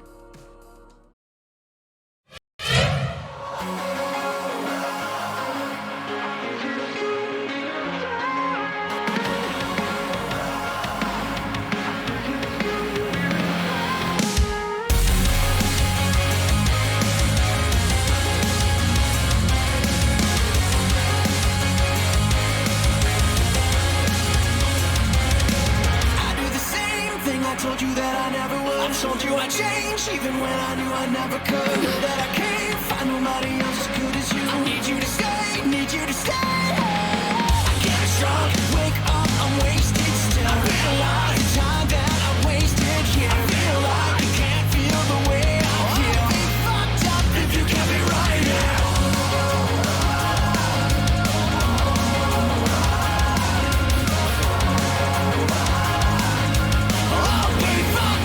You can't be right here. I do the same thing. I told you that I never would. I told you I'd change, even when I knew I never could. I know that I can't find nobody else as good as you. I need you to stay, need you to stay. I do the same thing. I told you that I never would. I told you I'd change, even when I knew I never could. I know that I can't find nobody else as good as you. I need you to stay, need you to stay. When I'm away from you, I miss your touch. You're the reason I believe in love. For me to trust, and I'm afraid that I will fuck it up. And no way that I can leave you stranded, 'cause you ain't never left me empty-handed. And you know that I can't live without you. So let me stay.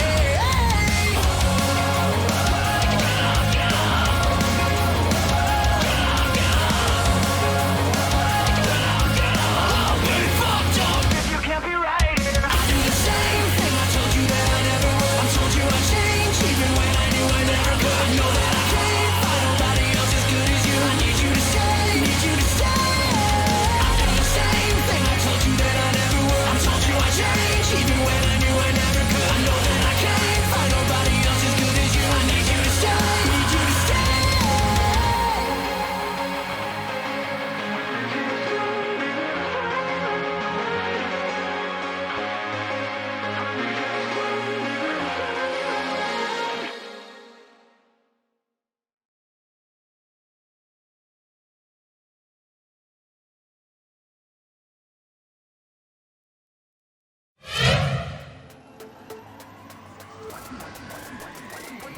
And now, Dynamic D's Game Changer with Remmy RL. Here we are with the game changer between Kia and mystery opponent Nikki. Here we have the end of game 1, which I want to highlight. I was going to make the game changer the last, 1 second goal, but I think what's even more important than that was securing game 1 for Nikki. This incredible display of defense she has at the end of game 1 absolutely secured her the W, and you can't prove me otherwise. Look at how close this was. The whiff, bouncing off the crossbar. She's just a brick wall right here at the end, and this is absolutely what won her the game and allowed her to score that 1 second goal in the next game. And that was Dynamic D's Game Changer. Welcome back, everyone. Once again, that was an exciting series versus Kia and Nikki. And, I kind of actually agree. I think I think like that really, it kept them clearly, right, from going into an overtime in the first game, right? They were all very close games.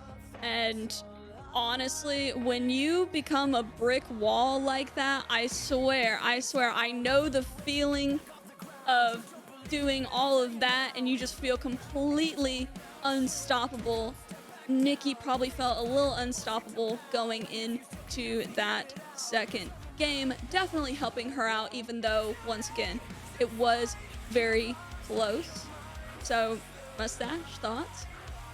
I agree. I agree with Remmy. I agree with you. I thought that her defense was definitely a game changer throughout the entire series, rather. She had so many saves. She was able to really hold down the fort against Kia. Kia put on a lot of shots in both games.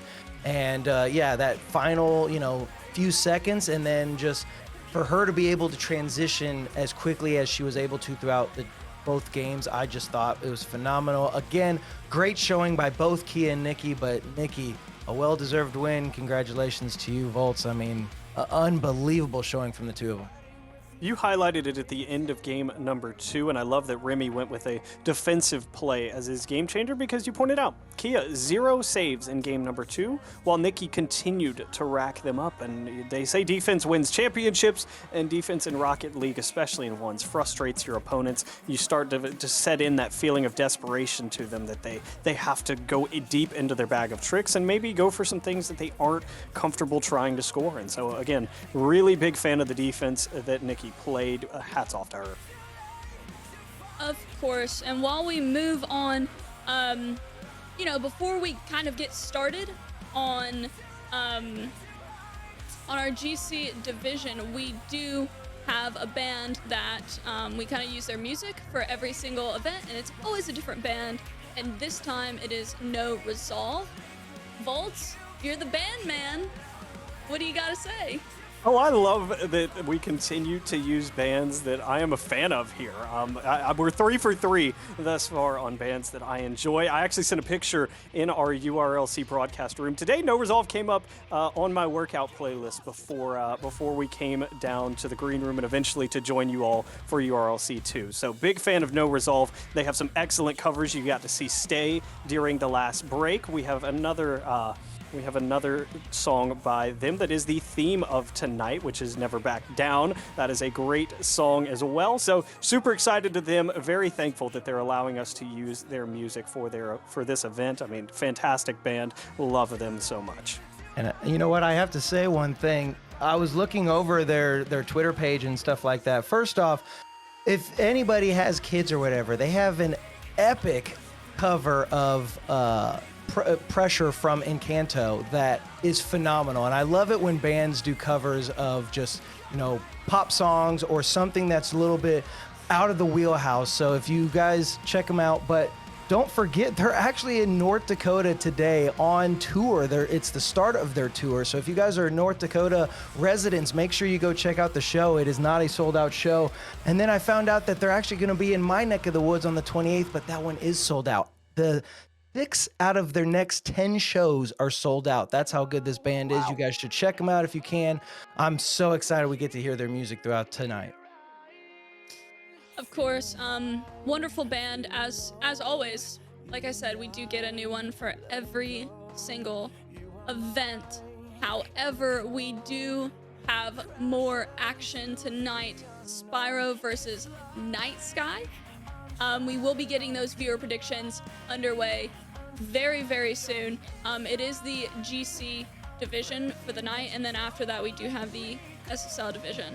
So while we make our predictions, once again, chat makes their predictions. So make sure that you guys get your predictions in chat as we do our predictions, because you have the opportunity to win a $50 Amazon gift card if you predict correctly.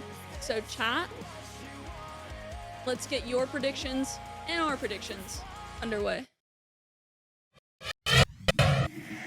This is Dynamic D's viewer predictions. Who will win the series?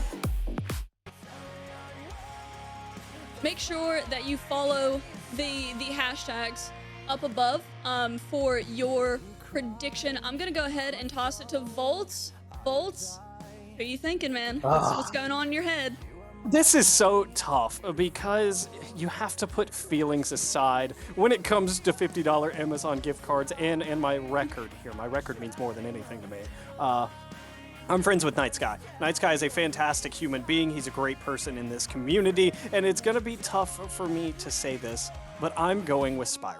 I think Spyro has the mechanical advantage here. I think that he is looking to make a name and a statement here by beating Night Sky. And so, again, as Top Gun said, we're voting with you guys in chat. So let me make sure I spell this correctly. I am going with Spyro. Okay. Who am I gonna pick with? I'm looking over my notes here. And guys, if you guys don't know who either of these players are, let's talk about them for a little bit. Spyro getting 4th in the most recent Ford Invitational that they got to play for a Ford Mach-E, the Mustang Mach-E, you know, in an actual car. That was the prize. He gets 4th. So we know he's got the freestyle. We know he's got the crazy mechanics to do whatever he wants out there on the pitch. A fantastic player, winning. He's been in here in URLC before. And then we've got Night Sky. Night Sky, he's lost both of his URLC matchups. He lost in close matchups, don't get me wrong. He lost against Agent Jake in URLC One Shot, and then he lost against Danger Taco, who was actually the caster for the prelim in URLC Showcase. So, you know, Night Sky has a lot to play for here. He wants to get that first win here in URLC, but I also am going to have to go with Spiral. I think the mechanics might come out. He's going to get flashy out there. I do feel that Night Sky can use that to his advantage, but I think the advantage is a little bit in more favor of Spiral, because if he can, you know, make sure the plays are perfect, it's going to be tough to beat those mechanics. So I too am going to go with Spiral on this one. I'm going to keep it a little short and sweet. I too am going to go with Spyro.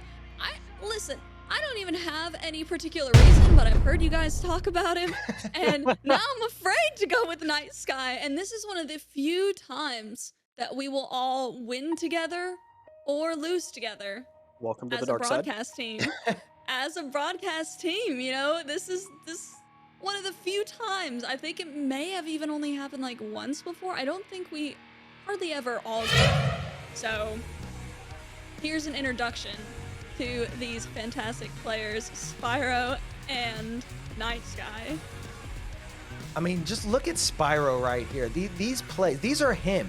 This is not doctored. This is not fake. This is Spyro just out there on the pitch doing what he does best, freestyling out of his mind. And I think that is what's going to win him this one. Yes, people are probably like, you know, no, freestylers, they don't try to go for the goal. They're going to sit there and, you know, they don't have 100 boost the entire time now. So is he going to be able to do all the things that he wants to? He knows how to play once. He knows how to use those mechanical abilities to get by his opponent. Night Sky's gonna have to be methodical. Night Sky might have to keep him on the ground so that way Spyro doesn't get to the air and pop off with crazy mechanics, double flip resets or what have you. I mean, this is gonna be interesting. We might see a lot of clips in this one, Volts. We're going to see a lot of clips here. I know Spyro had been threatening some clips, and Night Sky too as well wants some of that content for the socials there. I think this is going to be the most mechanical matchup that we see. I wouldn't be surprised if we almost see an ego chow of sorts, and Night Sky trying to match some of Spyro's mechanics. Wow, 67% of you siding with the broadcasters, saying that Spyro's going to win this one. Night Sky, of course, being the underdog here, it's gonna be an interesting matchup. Like I said, if Night Sky can keep it low to the ground, if he can keep the ball close, don't give the time and space to Spyro, I think it can be a close matchup. But man, you know, the fakes, the control, the flip resets, Night Sky's gonna have to watch all of those. You've got to watch it when Spyro has the ball, because that's gonna be a dangerous time. But I think Spyro takes this in a sweep. Nothing against Night Sky. He will get his win in URLC, but I don't know if it's going to be tonight. If it's going to be tonight, Mustache, I think he has to play almost the annoying style of Rocket League, especially ones that we all hate, where you are just all over your opponent, almost to the point where he has to frustrate Spyro. And why will this guy not get off of me? Zero boost. He's still here on bad spot. He's still turning. You have to be able to frustrate Spyro, and no breathing room is definitely the theme of this match, because he's going to find out the hard way that if he gives him any kind of room, there's not only a potential for a goal, but a potential, again, to end up on the TikTok. You know, and that's a good point, being that aggressive player, being that annoying player, maybe going for a lot of demos or something, just making sure you're in the face of Spyro so that he doesn't have the time. I love that point that you made, and we're just trying to get these players into the pitch. There was a little bit of a server issue, so we're going to try and regain and replace everybody out there on the field. We're going to take our positions in the booth. Spyro versus Night Sky, another best of 3 matchup. Should be a thrilling one. These players are taking their position. Spyro rocking that Ford Freestyler tag that he earned in the Invitational number 2. So, Spyro, Night Sky. Night Sky trying to get that first win. Is it going to be here tonight and prove pretty much all of us in chat and both the desk wrong? Let's find out. Let's see who can come out of this best of 3 matchup. Spyro in that flat dominance hitbox as well. That tells me all I need to know, but straight off kickoff. Night Sky dominant kickoff, good patience. 5 seconds in, 1 goal lead. Yeah, and if that's not a kickoff advantage, I don't know what is. Just Night Sky perfectly right off the kickoff, then able to get behind the ball. Spyro pushing up a little bit too close to the ball, not able to really put himself in front of it, and obviously Night Sky able to get the win. Spyro's gonna have to retreat back as well, and does. Night Sky not going to be able to pick up that corner boost. I think Spyro did go for it. So this is going to be that instance where you see Night Sky just trying to control Spyro off that sidewall. He's in the air. What is he going to do? 75 in the tank when he left that wall. Gets the flip reset. Puts it right under Night Sky, and we get the tying goal. First TikTok clip, 25 seconds in. It's a musty flip reset under Night Sky for a little ground pinch action. Oh my goodness. I'm sure chat can hear me saying, oh no, because I saw it coming. You know, again, he left the wall. The second you leave Spyro, leave the wall, you're just like, oh, what is he going to do? He's only got 5 in the tank right now, so you're not going to see much from him at this very moment. And Night Sky has all the control still. So let's see what he can do as he takes this one down the pitch. Tries to go for a flick, pops it around, but keeps it below Spyro, and we get another goal for Night Sky. Night Sky fake breezy here, and then just a great catch goes right under Spyro. And hey, I mean, there's a message right there, Mustache. You have mechanics, but so do I, and I'm not afraid to use them or fake to use them.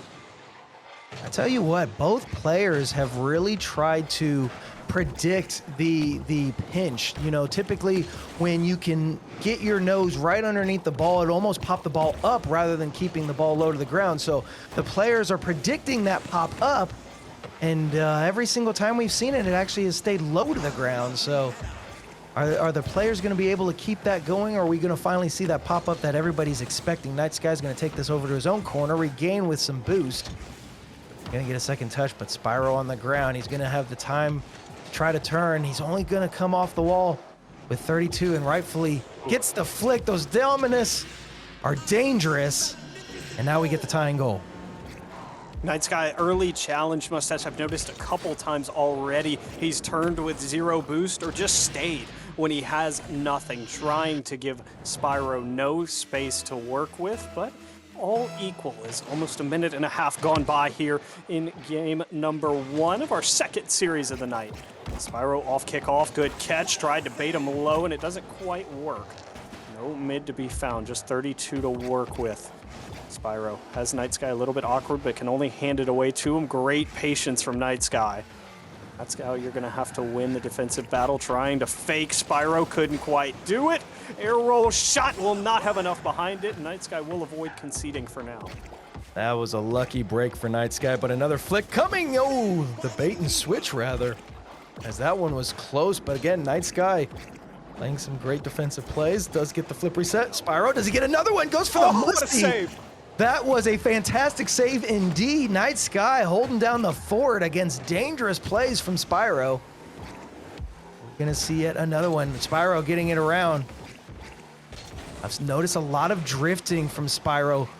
Can't get the touch. I think Spyro would have loved to been able to recover on the ground and go for the bump on Night Sky. Trying to keep this one low to the ground, as I believe Spyro was low on boost. Night Sky is low as well. Spyro going to fake out the musty yet again. He's just trying to bring out every trick he has to see if he can get it around Night Sky, but Night Sky actually doing very well on the defensive side. Huge defensive stand. He's defended a double flip reset musty, a breezy bump, and is just continuing to frustrate Spyro at this point. I mean, the fakes aren't working, the mechanics aren't working. At what point does doubt creep in that maybe you don't have a bag of tricks that'll work here? Good 50, but better save from Spyro, and another defensive stand. Night Sky lost his momentum. Spyro has 0, though, and he can't quite capitalize, getting bumped as well. defensive battle brewing. Mustache and Night Sky needs a roll, and he doesn't get it straight up. Every other time that rolls in and it rolls out, but Night Sky is still going to be able to put one in. And now we see the lead in his favor. You see Spyro actually going for the aerial and getting underneath the ball a little bit too quick to the ball, or I'm sorry, too quick to the air rather. And because of it, Night Sky able to get it over him. Spyro not going for the kickoff. He wants this other boost pad, so he's got all the control. What kind of flick are we gonna see off the backboard? A little bit too much power, and because of it, it's gonna give Night Sky the ability to put yet another one in. That Musty was launched, and that's the danger of going for those mechanics, Mustache. We always talk about it. Mechanics are high risk, high reward in ones because you have no one to bail you out if it doesn't work, and that's just handing Night Sky an extra goal and now a 4-2 lead. That was the only thing that had me hesitant on choosing Spyro, was the fact that I felt like he was probably gonna go for a lot of, you know, fancy shots. He was gonna try to make the next TikTok or do whatever he could for YouTube Shorts or what have you. He wants to make the content, and so he's gonna go for those plays, which is gonna put him in an unfavorable position if he doesn't hit them. And that's gonna give all the ability to Night Sky to just increase his lead. Spyro down by 2. He's got less than a minute to try to get any equalizer needed. That may help as that one rolls in. We are back within 1. It's a great shot from Spyro there. He cut it a little bit close on this right side, and Night Sky found out the hard way. You can't leave that ball alone. He grabbed the mid. He's got to immediately turn back on the ball there if he doesn't want it to end up in the back of his net. And now just a 1-goal deficit for Spyro to work with. And do you think Spyro is just going to go for the flashy plays until he gets into this predicament, and then he's like, all right, now I got to bring out the ones plays and really kind of seal the deal? So I'm not convinced that Spyro's not going to be able to pull this win off. Obviously, we've all predicted him. 67% of you, or I believe it was 66% of you, all voted for him as well. Spyro trying to get the flip reset. He didn't get the touch. But he's going to have to take this back to his own corner, regain with some boost. Regain that control as well, but Night Sky was lurking for it. He should be able to get this away. Launches it down the field to get some boost, fill that tank, and Night Sky is going to try and take this one away. 10 to work with here. Night Sky early challenge with the bump as well, and with this big clearance, whether it goes in or not, that's going to seal the deal in game number 1. Night Sky is able to weather the early storm of mechanics and finish this one off. Mustache, last 2 seconds of formality.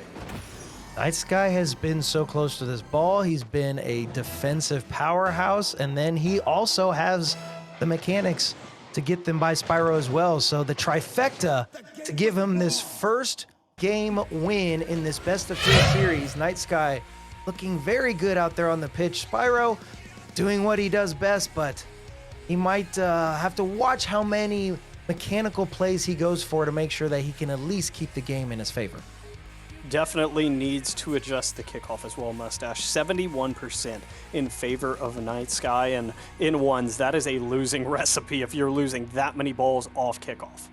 Oh, indeed. And 5 saves for Night Sky, 4 for Spyro, 8 shots on target. I'm sorry, 5 saves apiece between the two of them, and 10 shots a piece between the two of them as well. So almost neck and neck all the way down, except for the goal differential, obviously in favor of Night Sky, 5-3. So game number 2 should be a thrilling matchup. Are we going to see some more flashy plays out of Spyro? Or are we going to see him kind of calm them down, maybe guarantee the win in game 2 so that way we can go to game 3? And then that's really where you see Spyro pop off and probably go for the content plays rather than maybe the win, a guaranteed win. And maybe he just tries to wow all of us, the entire chat, the broadcast, everybody, with some thrilling acrobats out there on the pitch. Well, you talk about content. The best content you can get right now is a game 3. So I expect him to come out, maybe hone the mechanics down a little bit, not go for some of the overly fancy stuff. I definitely see him using his mechanics to his advantage here, but I look for him to build a big early lead, maybe go for some fancy stuff as he's comfortable with his position rather than trailing. And then I look for him to really open it up in game 3. So I think we go the distance here. I think Spyro wins game number 2, but I'm sure Night Sky would love to to prove us all wrong in that fashion as well. That's a script that I'm seeing here. Now, does Spyro stick to that script is the big question. You know, I could see him come out here with another, you know, double flip reset, double tap off the backboard, maybe throw a Musty in there. I don't even know if he would have enough boost to do it, but that's the type of player that we know Spyro to be, and he's going to try and do it out here on the pitch. So, game number 2, it's in favor of Night Sky right now. Can Spyro even up this series, send us to game 3? That's what we all want. I know 67% of you want that, as well as all 3 of us here on the desk. Let's find out how this game 2 is going to shape up.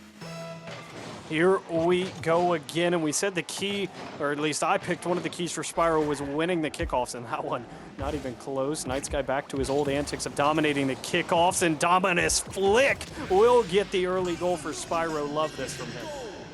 That's exactly what you want to see. Slows it down, gets right underneath it. Just a great hit off that second touch off that flick to get that ball some great momentum. Really throws it past Night Sky. Obviously, Night Sky knew he couldn't do anything with it. He's going to have to let that one go and see if he can't try to go for another equalizer. But great kickoff yet again. That's the one that you want to see for Spyro. Oh, this one, awkward touch from Night Sky. He's going to take it to his own corner, but he's got no boost, so he's going to have to try and pick up any and all boost pads he can. Spyro, though, sitting with 100 in the air, goes for one flip reset. He does get it, but launched it a little bit further than he wanted. I think he was going to try and go for another one. A shot on Night Sky, able to get the save. Spyro just going to wait to see what Night Sky can do with it. Great challenge. Wide open net. Spyro putting this one on. He must be living up to that script that you and me were talking about, because we've got a 2-goal lead now in favor of Spyro.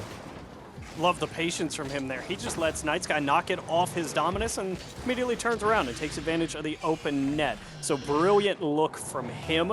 Looking very calm and collected here in a must-win game number 2. Night Sky over to sidewall. He's gonna see, finally the camera pans around for where he could see where Spyro is sitting. Spyro, though, great hit, great early challenge on that one. He's got the boost, goes for the ground air, dribbles, got the control, puts it right over Night Sky, and Spyro now with a 3-goal lead. That's just not fair. I mean, look at this. He's at a standstill. All of a sudden, it's on his hood, and look at the control right to where Night Sky can't reach. Makes sure to dunk it right over the top of him. Call that an and one as he gets launched off to the ceiling, but that's a massive 3-goal lead. And those are the type of mechanical plays that you know are dangerous when you see Spyro putting them on target. The fact that he was at that standstill and able to hold on to that type of control just goes to show why those freestyle mechanics are great play as he gets yet another one. 4-0.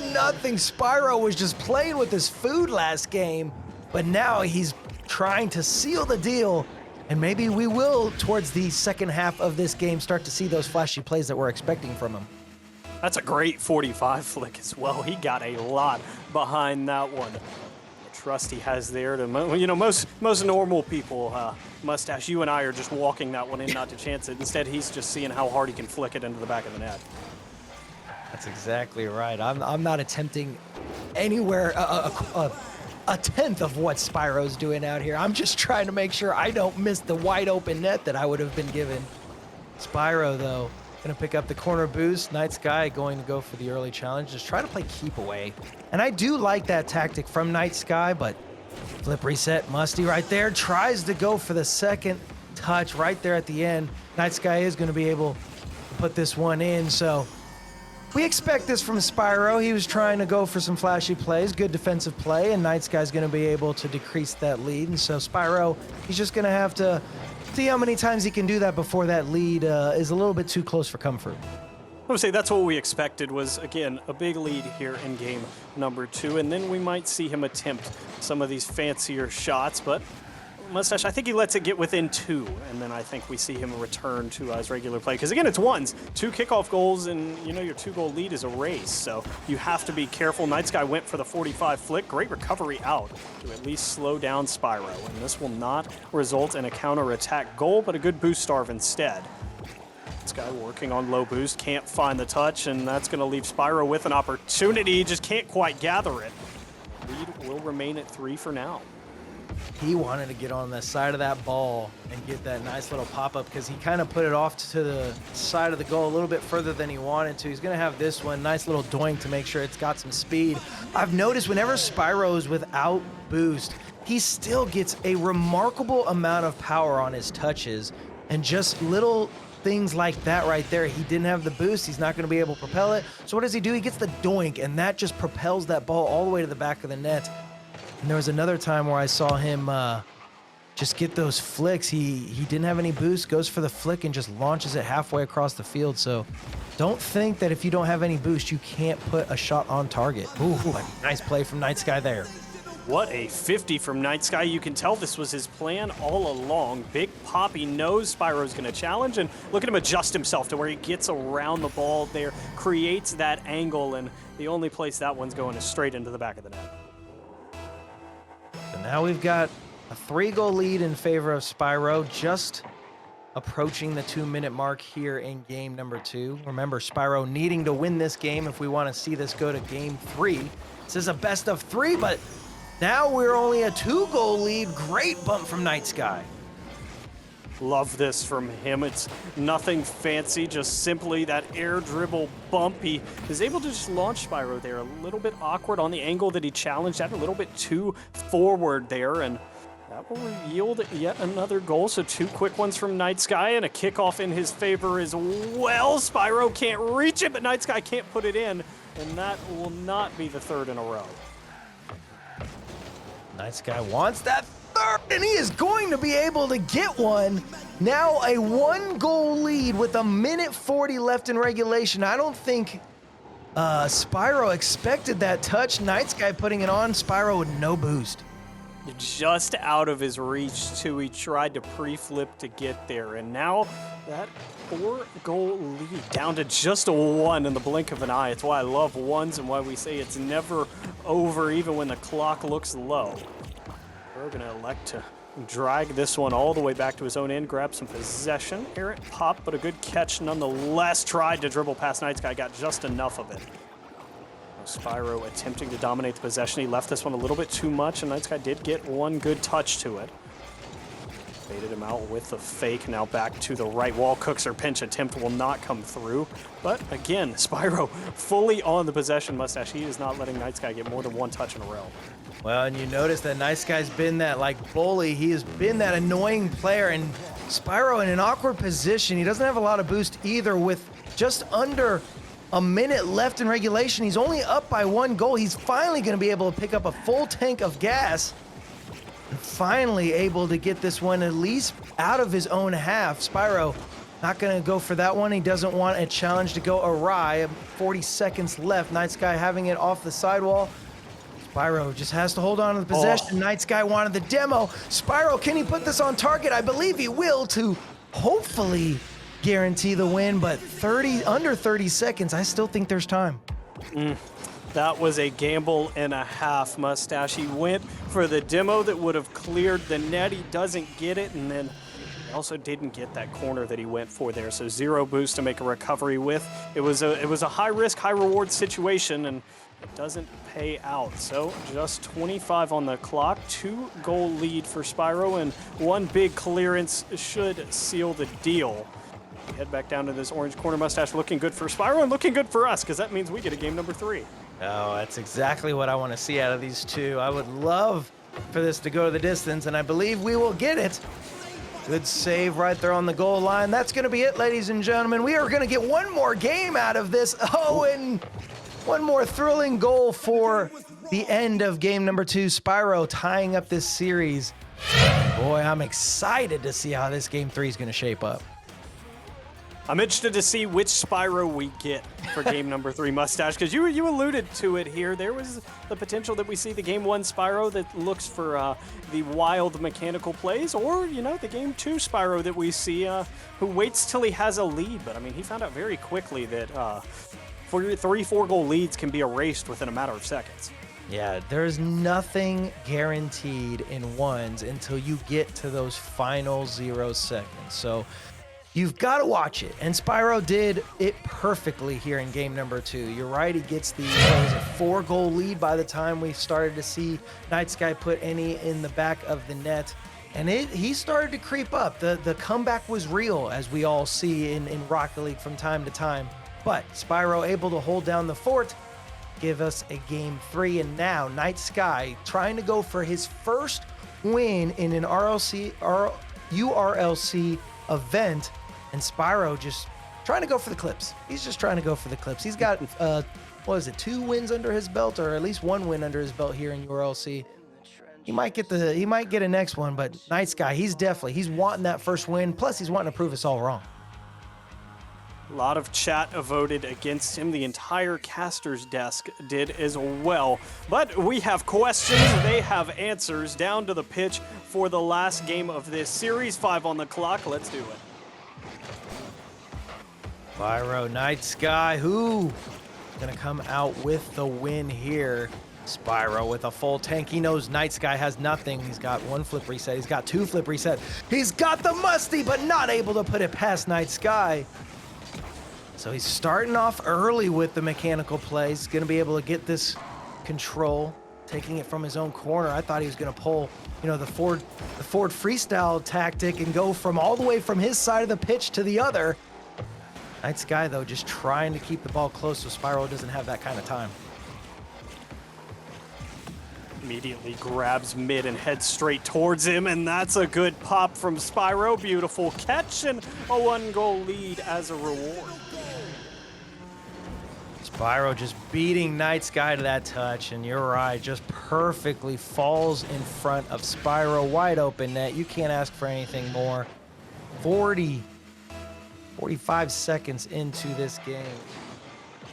We have got the first goal on the docket. But Night Sky, he's lurking, he's wanting. He doesn't have the boost, though, so he's going to have to keep this close. Spyro with another great challenge. Is that one going to fall in? It's going to fall off the backboard. Another easy one for him as he's going to try to get a little flashy with it. Doesn't matter. We got a 2-goal lead. That's a great job there. Great challenge, and it simply required just some patience to wait on that one to fall down in front and make it happen. So, as you said, Mustache, 2-goal lead for one of our forward freestylers here, and Night Sky reeling a little bit as this is a kickoff in favor of Spyro, and he's got a room. Up again, Night Sky pre-jumped off the ceiling. He didn't quite find it, and Spyro will simply just bring it back down and turtle this one. He missed it. Oh, he missed it. I cannot believe it. He had all the flip resets. He goes for the turtle, not able to get it. And it just bounces off the post. I didn't know this was a 2v1 matchup as the post coming in as another defender. So Spyro's going to have to try and go for yet another play that he's going to try and post to his TikTok, his YouTube, his Twitter, what have you. This one going to roll in. 3-goal lead in favor of Spyro. Night Sky going to have to try to turn this one around. Remember, this is the last game in the series. Spyro eventually does find the back of the net to get goal number 3 there. Still plenty of time left on the clock. 3:21 before we find an eventual winner of this series. Kickoff in favor of Night Sky, but he won't be able to turn it onto net. He'll be forced to retreat back to mid. Spyro popping up here, looking for the reset. Found one awkward angle, and Night Sky does a great job to depossess him here. Patience as well. We'll drop down, grab corner, and let this one settle. Spyro, fake challenge and shadow. Fake 45, good control. Real flick comes through, and that's a beauty. And Night Sky, great attempt, bringing that in. Those fakes, just, Spyro's trying to read it, and the unfortunate flick from Night Sky puts it off the crossbar, but then Spyro putting it in. Hey, Night Sky will take those all day long. So decreases it by 1, gets it within 2 goals that he needs to get the equalizer. Goes for that fake kickoff. Spyro, though, with the flip reset, and Night Sky not going to be able to do much with it. He goes for the boost steal. He's got control, puts this one on target, and that is going to be a good one for Night Sky as he adds another one to the docket. Huge boost steal here. Whip boost over ball, dodges the demo, and left Spyro high and dry with 0 in the tank. And that's a Great job by Night Sky there to punish a mistake on the other side. Pyro again went for the flip reset, but doesn't find the double off the backboard, and now a kickoff in his favor. Tough angle in the post will knock it back out. That would have been an equalizer. I think that's the second time in this series alone that we've seen a post out instead of a post in.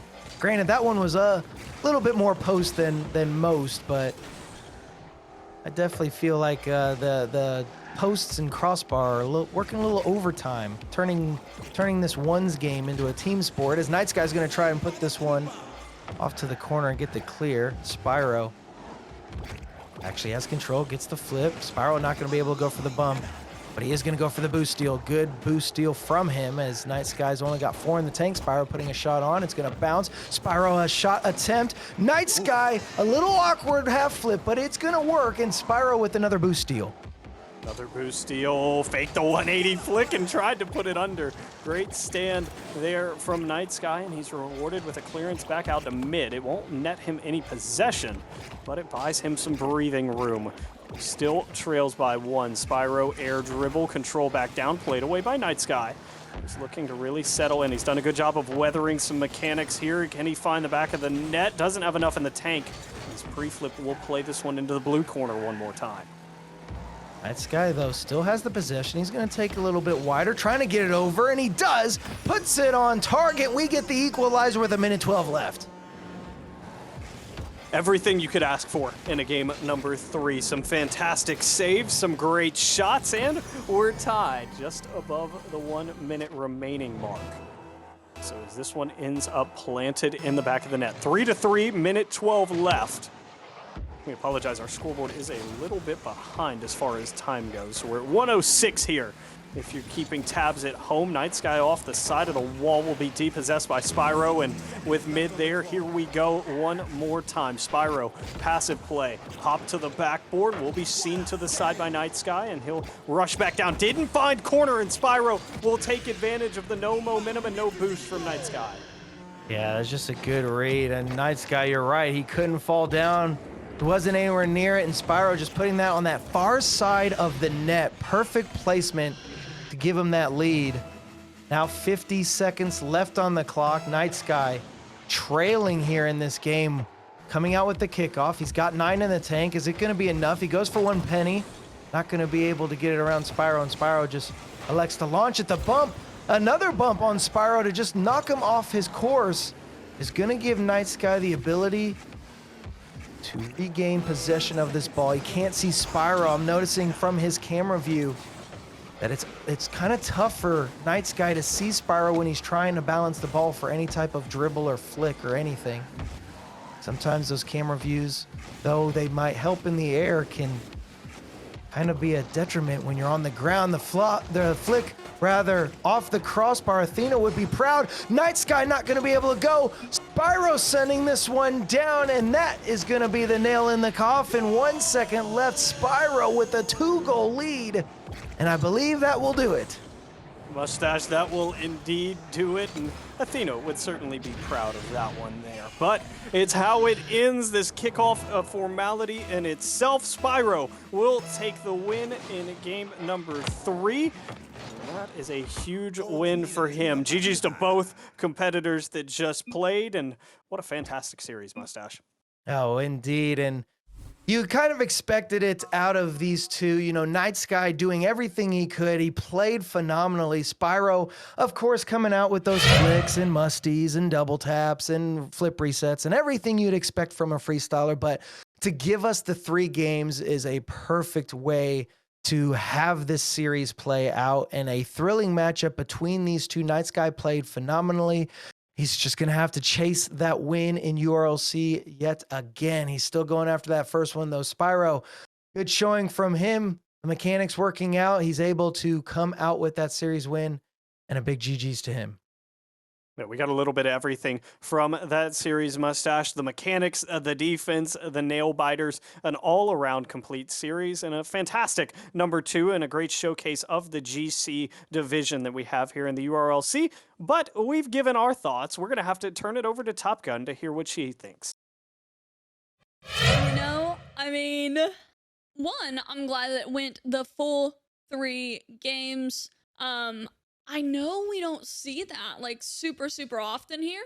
And of course, like you always hope like that the games are going into the final matchup, you know, as far as it can go, most exhilarating performances. I am just very happy that we won. We got the prediction right in Spyro. You know, I was a little worried at the very beginning. I saw Night Sky popping off a little bit. And you know, of course, I didn't have like extreme personal investment, so congrats to both Spyro and Night Sky on the games. Congrats on going the full 3. Spyro, you did have everyone on the broadcast team in predictions. And chat, once again, if you predicted Spyro, you have the opportunity to win a $50 Amazon gift card now right here on URLC. So let's get that going. Let's see who gets the gift card.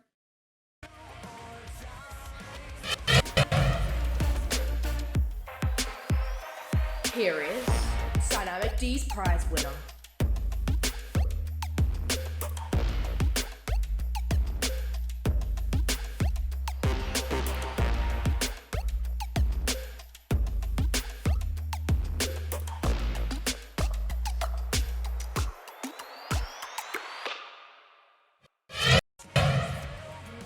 Congratulations to John.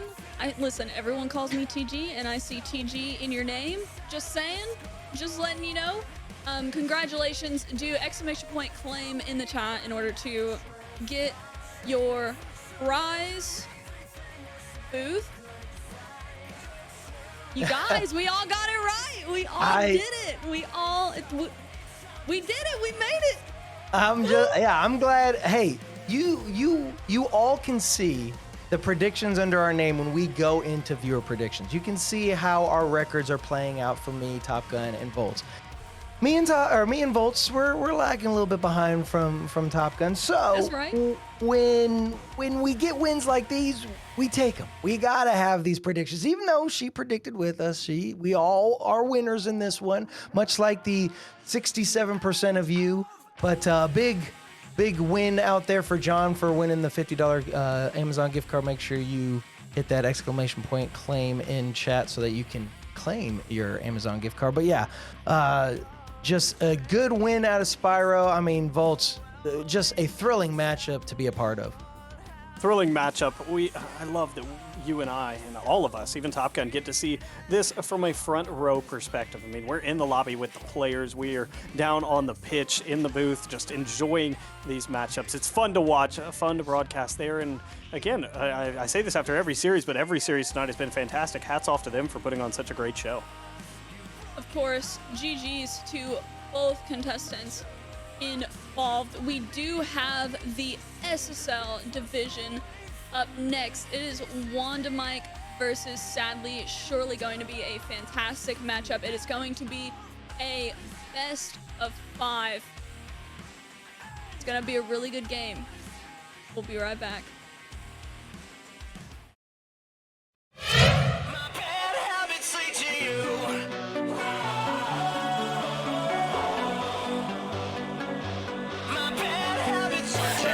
Time you come around, you know I can't say no.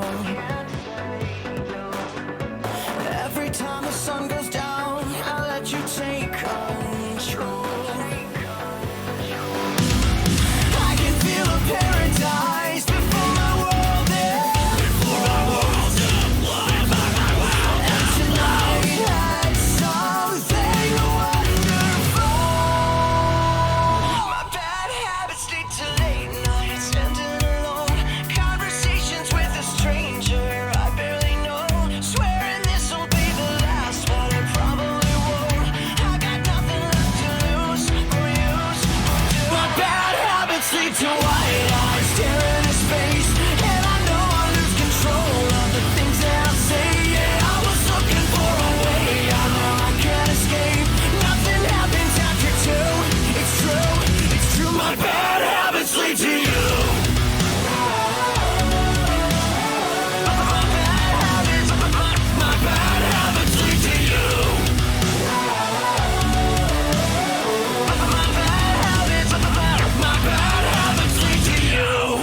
URLC roster.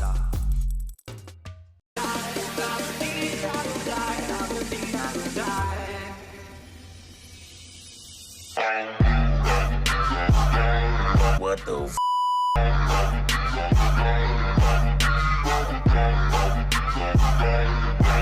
What the is doing? I can't compete! What the is that?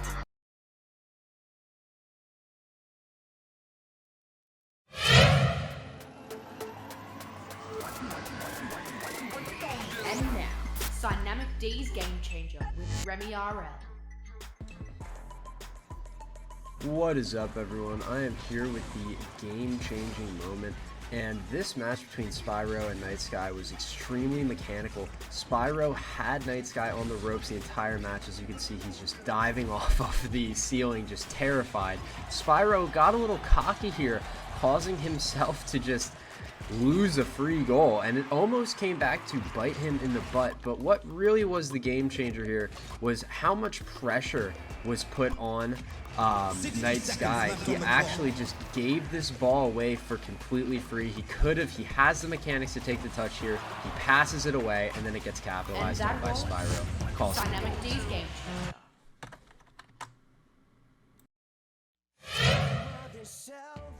Welcome back, everyone. Congratulations to Vince. Vince is 100% a homie. We love Vince, so congratulations to him for being chosen for the TikTok highlight. I do believe that we will be doing that every event. !Discord, where you can vote for who should win the TikTok highlight. All right, so Spyro versus Night Sky, exhilarating matchup, really good series. Spyro coming out on top, and the broadcasters coming out on top on the prediction. We did have a game changer there with Remmy. As always, Bolts, thoughts? Yeah, I think there were so many different moments to choose from there. We put Remmy in a hard spot to pick one that was a true defining moment, because again, so many highlight reel plays, so many great saves, the mind games came out there. So put Remmy in a rough spot, but I think that was a great moment there. It really would have sealed the deal for Spyro there. You know, of course, it's a tough mental blow to Night Sky to watch someone turtle that into your back of your net. So again, I know he got scored on about 20-30 seconds later, but it does give some life there, and it buys you a little bit more time to try to contest and get back in the game. Mustache, what do you think?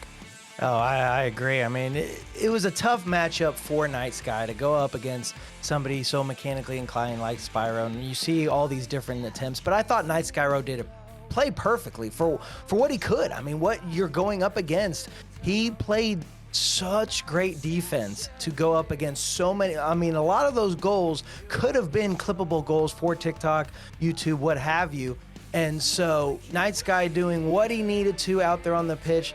Spyro did come out with the win, so a big congrats to him, and I want to say a big congrats to Vince for winning the community Discord vote. Make sure you guys hop in the Discord to vote for these community plugs so that you can find out information that's going to happen for each and every URLC event. You know, maybe be able to talk to your favorite contestants that you've seen. Maybe you can say, hey, congratulations on your win, or what have you. I mean, just make sure you stop by the Discord and all the different URLC socials so that you can be up to date with everything that we are doing behind the scenes and in front of you, so that way you guys can always be here and catch up all these great matchups. Yeah, we do. Once again, as Mustache just said, make sure you join the Discord. All right, join the Discord. You can talk to the contestants. You can vote for the TikTok highlight.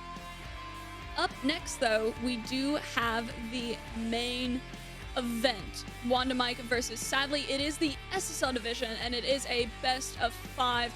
Likely to be a fantastic matchup. We do all know that Sadly has been preparing for this matchup versus Wanda Mike. He's been prepping for it. He's been working with Remmy.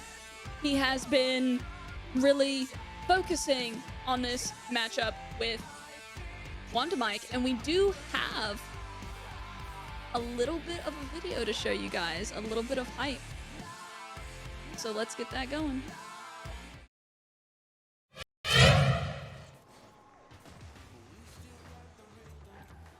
Excellent.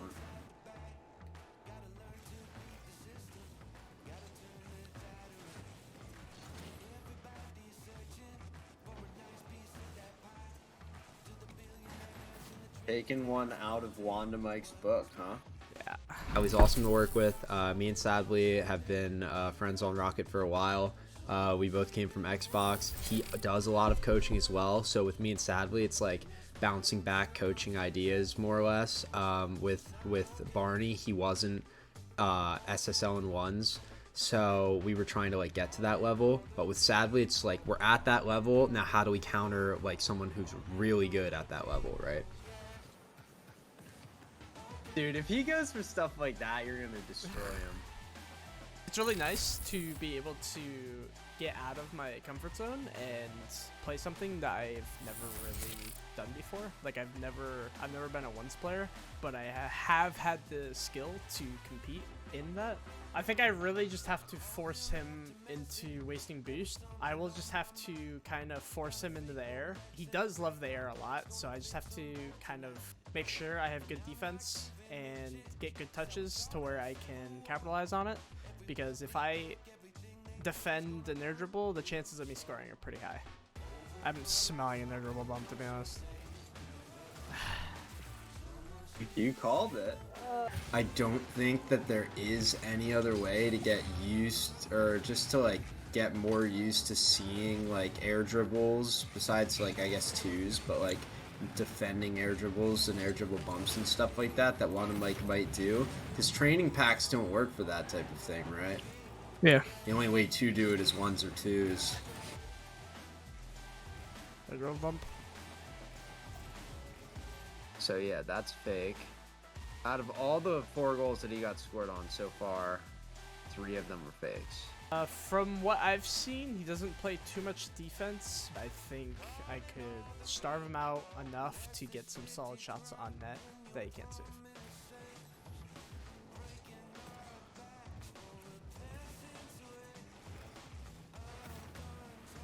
Quality.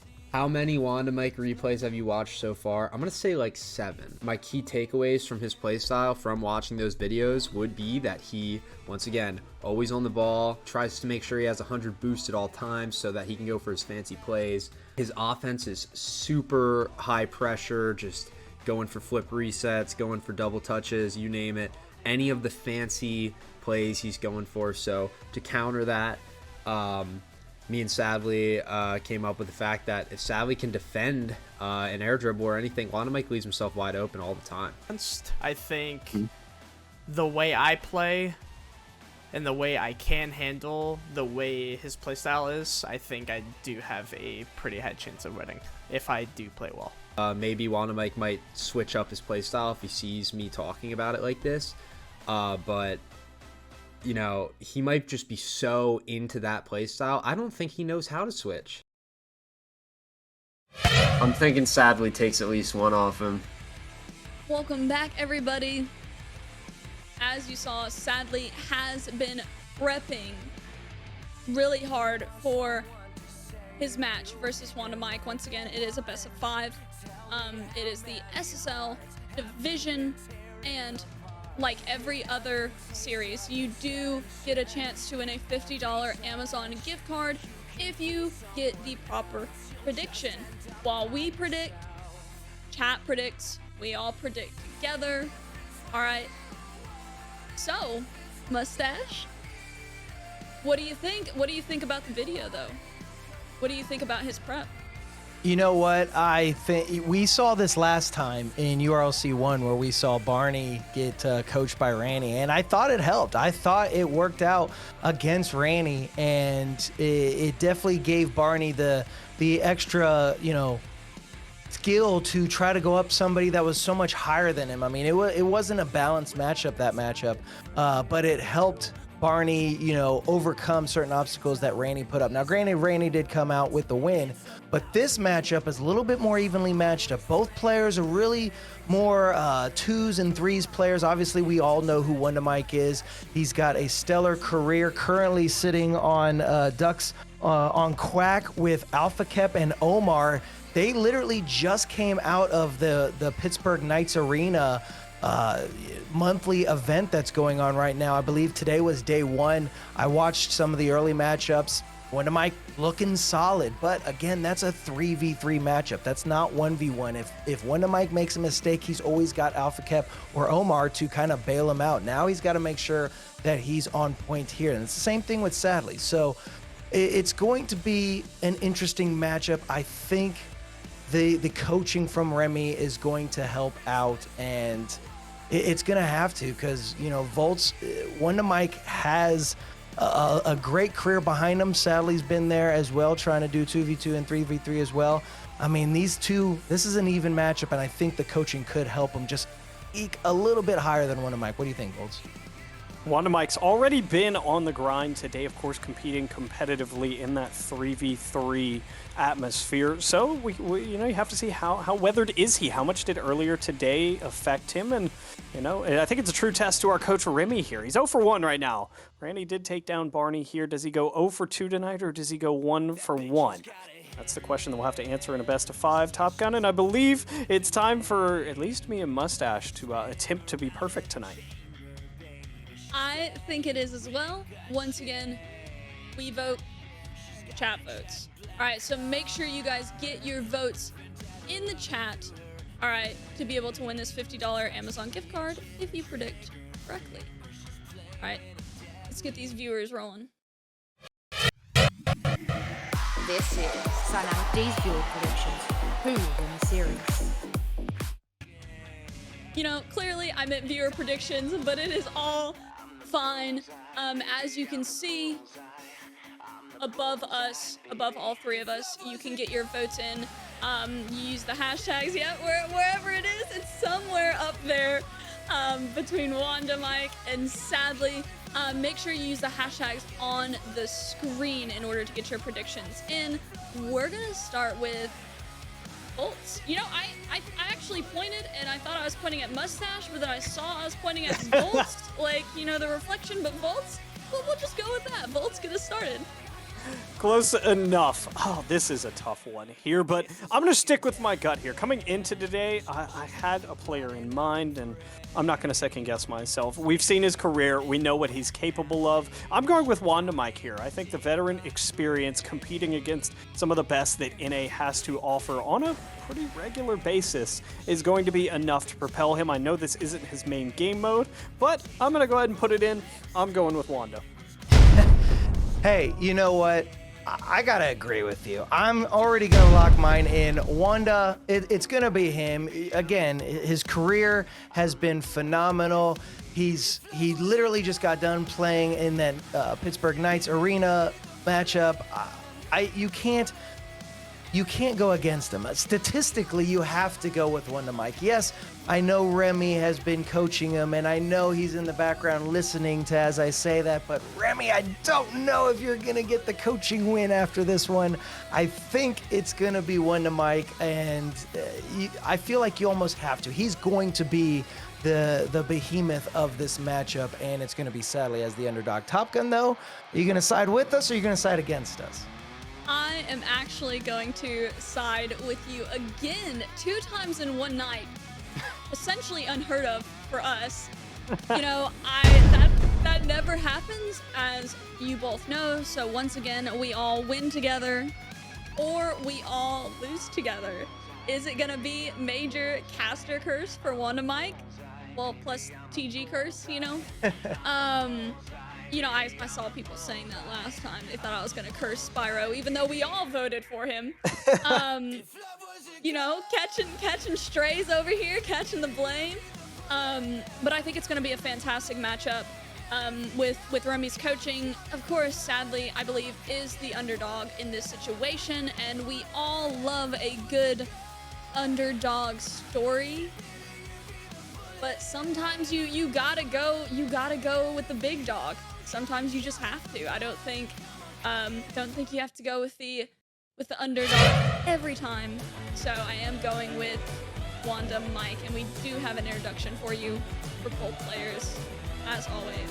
I mean, you can see these are highlight reels of each player. This is just gonna go and show off what these players can do in a 1v1 situation. These aren't, 3v3 clips that we're grabbing from them. These are 1v1. These are where these players are going to pop off.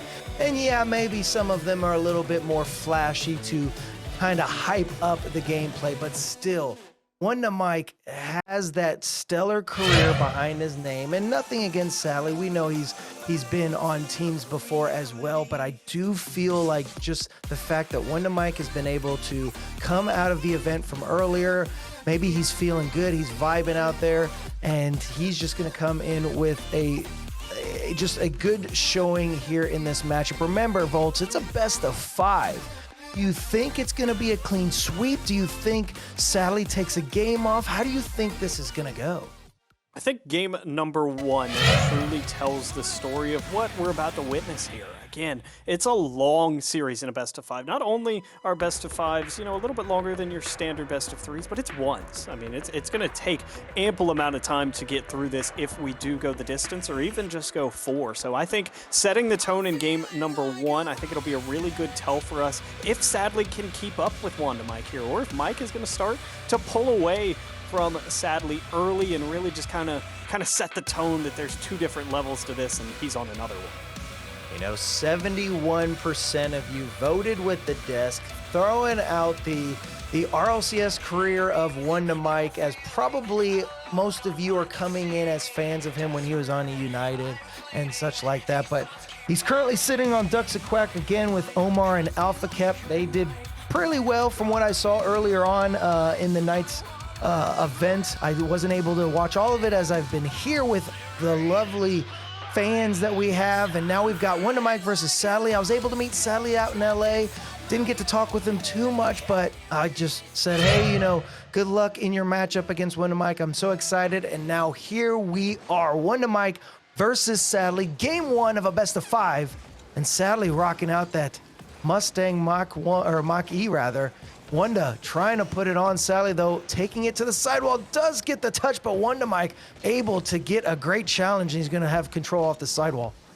Big challenge for him, looking for an early mechanic and turned away again on the goal line by Sadly. Low boost, trying to turn this on. Wanda Mike will be there to get it to the side area. 30 seconds in, tons of fire coming out. What a save from Wanda Mike. What a great touch from him. I thought that was in about 50% of that ball inside the net. But Wonder Mike able to get a touch on it. Another shot by Sally. That one off the post. Dangerously could be for Sally. A little bit of a fake, and Sally will finally put this one in. It took a lot of work to get that one in. 4 shots for Sadly already, and 1 big fake leads to a massive goal number 1. And wow, what a goal at that. Sadly left no doubt, got all of that one, and just like that, has a lead here in this best of 5 series. That was just a good offensive showing from Sally. He was constantly putting pressure on. Wonder Mike knew he had to challenge that shot, expecting a fire of a shot. And this one could be dangerous too. Wonder Mike trying to get this one over. Gets a touch. Sally, though, sitting with no boost. Wonder Mike trying to put a shot on. Sally gonna get a save for himself. But Wonder Mike is just trying to keep the ball close. Got control. He's got 40 in the tank. Sally, though, coming up right below him, able to get a touch on the ball. And now he's just going to try to take it over to his own side, regain control. Wonder Mike, though, able to bait him out and finally get the tying goal in. Remmy highlighted it in the coaching package that we saw, and we're seeing it right now. Wanda Mike does not leave the ball alone. Mustache just went straight across the pitch, right back on the ball, and the pressure forces Sadly to just hand that one a little bit too far away from him, and now we're equalized again. Oh, but this one, dangerous kickoff. If that's not a kickoff advantage, I don't know what is. Sally gonna get credited with that goal. Just Wonder Mike. I was trying to see, who hit the ball first, and they really did hit it at the exact same time, at least to my eye. So just an unfortunate kickoff in favor of Sally, but obviously against Wonder Mike. If you're a big fan of him, like I said, 71% of you must be fans of Wonder Mike, as most of you voted that way. Wonder Mike's going to take this over to the sidewall, get that midfield boost, and see what he can do off this touch. Dangerous back across, but sadly pre-jumped him there to get one little touch away. Sadly went flying past. WondaMike just trying to regather himself. The pinch will not end up in the back of the net. So a big missed opportunity for WondaMike here. He trails by 1 with 3 left. Great pre-jump from him, trying to knock this one down the pitch and in. Sadly gets a touch and virtually shoots it off his own crossbar to keep it out. I thought that was actually going to be on target. I thought Sally would have taken that to the corner rather than putting it on his own net. But it doesn't matter because that one's going to go in. Sally going to get the 2-goal lead. And Sally is doing exactly what he needs to against WondaMike right now. Looking really, really good while doing it as well. Staying calm under pressure. Handling the challenges that WondaMike is throwing at him with good precision, good accuracy, and right now, looking good. This is, again, setting up to be a really good best-of-5 Mustache. Originally, I hadn't seen it going the distance, but if this is how Sadly wants to play, we could definitely see a game 4 and 5. Oh, and WondaMike right off that sidewall, able to get 1 in the net, decrease that lead by 1. And you're right, I'm glad you kind of stated the fact that, remember, chat, this is a best-of-5, no longer best-of-3s tonight. So we've got some time in this one. So even if WondaMike were to lose, or let's say WondaMike comes back and sadly loses this, it is not going to be, you know, such a nail biter like the other matchups were because they all have time to try to take a game off. Best of 5s are so different than best of 3s. I always say in a best of 5, the game 2 is the important one because especially if you lose game 1, you come back, you win game 2, that puts momentum in your favor. And if you win game 1 and win game 2, obviously, you've got one more game to try to end this series. So game 2, the important ones, but here in game 1, we've got to sadly lead WondaMike over to his own corner. Let's see what he can do when he comes off the sidewall. Good flick there, but just off to the left. Love watching WondaMike's perspective, Mustache. He's always hunting boost, always aware of his positioning. Great save off the backboard there to keep his 1-goal deficit sustained. Now, sadly, trying to work the flip reset. Instead, it's just like an awkward pogo shot of sorts, and WondaMike did not pick up corner here, so he'll have to slow it down, looking for this wall shot again. Sadly, able to climb up and reach that one. The recovery not there, and WondaMike still with possession as sadly just tries to grab pads in front. He does get some, and WondaMike can't quite put it away, sadly making the low boost situation work. Unbelievable. Sally's going to be able to put that one on. WondaMike almost getting robbed of these, you know, goal attempts right there. He was able to just beat out Sally. The accuracy, though, wasn't there, and then didn't really get the touch needed. So Sally had all the possession and now able to put one more on the board. 61 seconds left on the clock. 4-2. WondaMike electing not to go for that. It was an awkward kickoff. Maybe planned. But now he's just got to hold on to possession. Sally, though, has all the time. WondaMike going to put a shot, or I'm sorry, WondaMike going to get the save after Sadly's shot, but Sally with the boost steal. He is definitely being that aggressive player, and this one's just going to fall in. Just sneaks under there. WondaMike no boost to get himself off the wall any faster.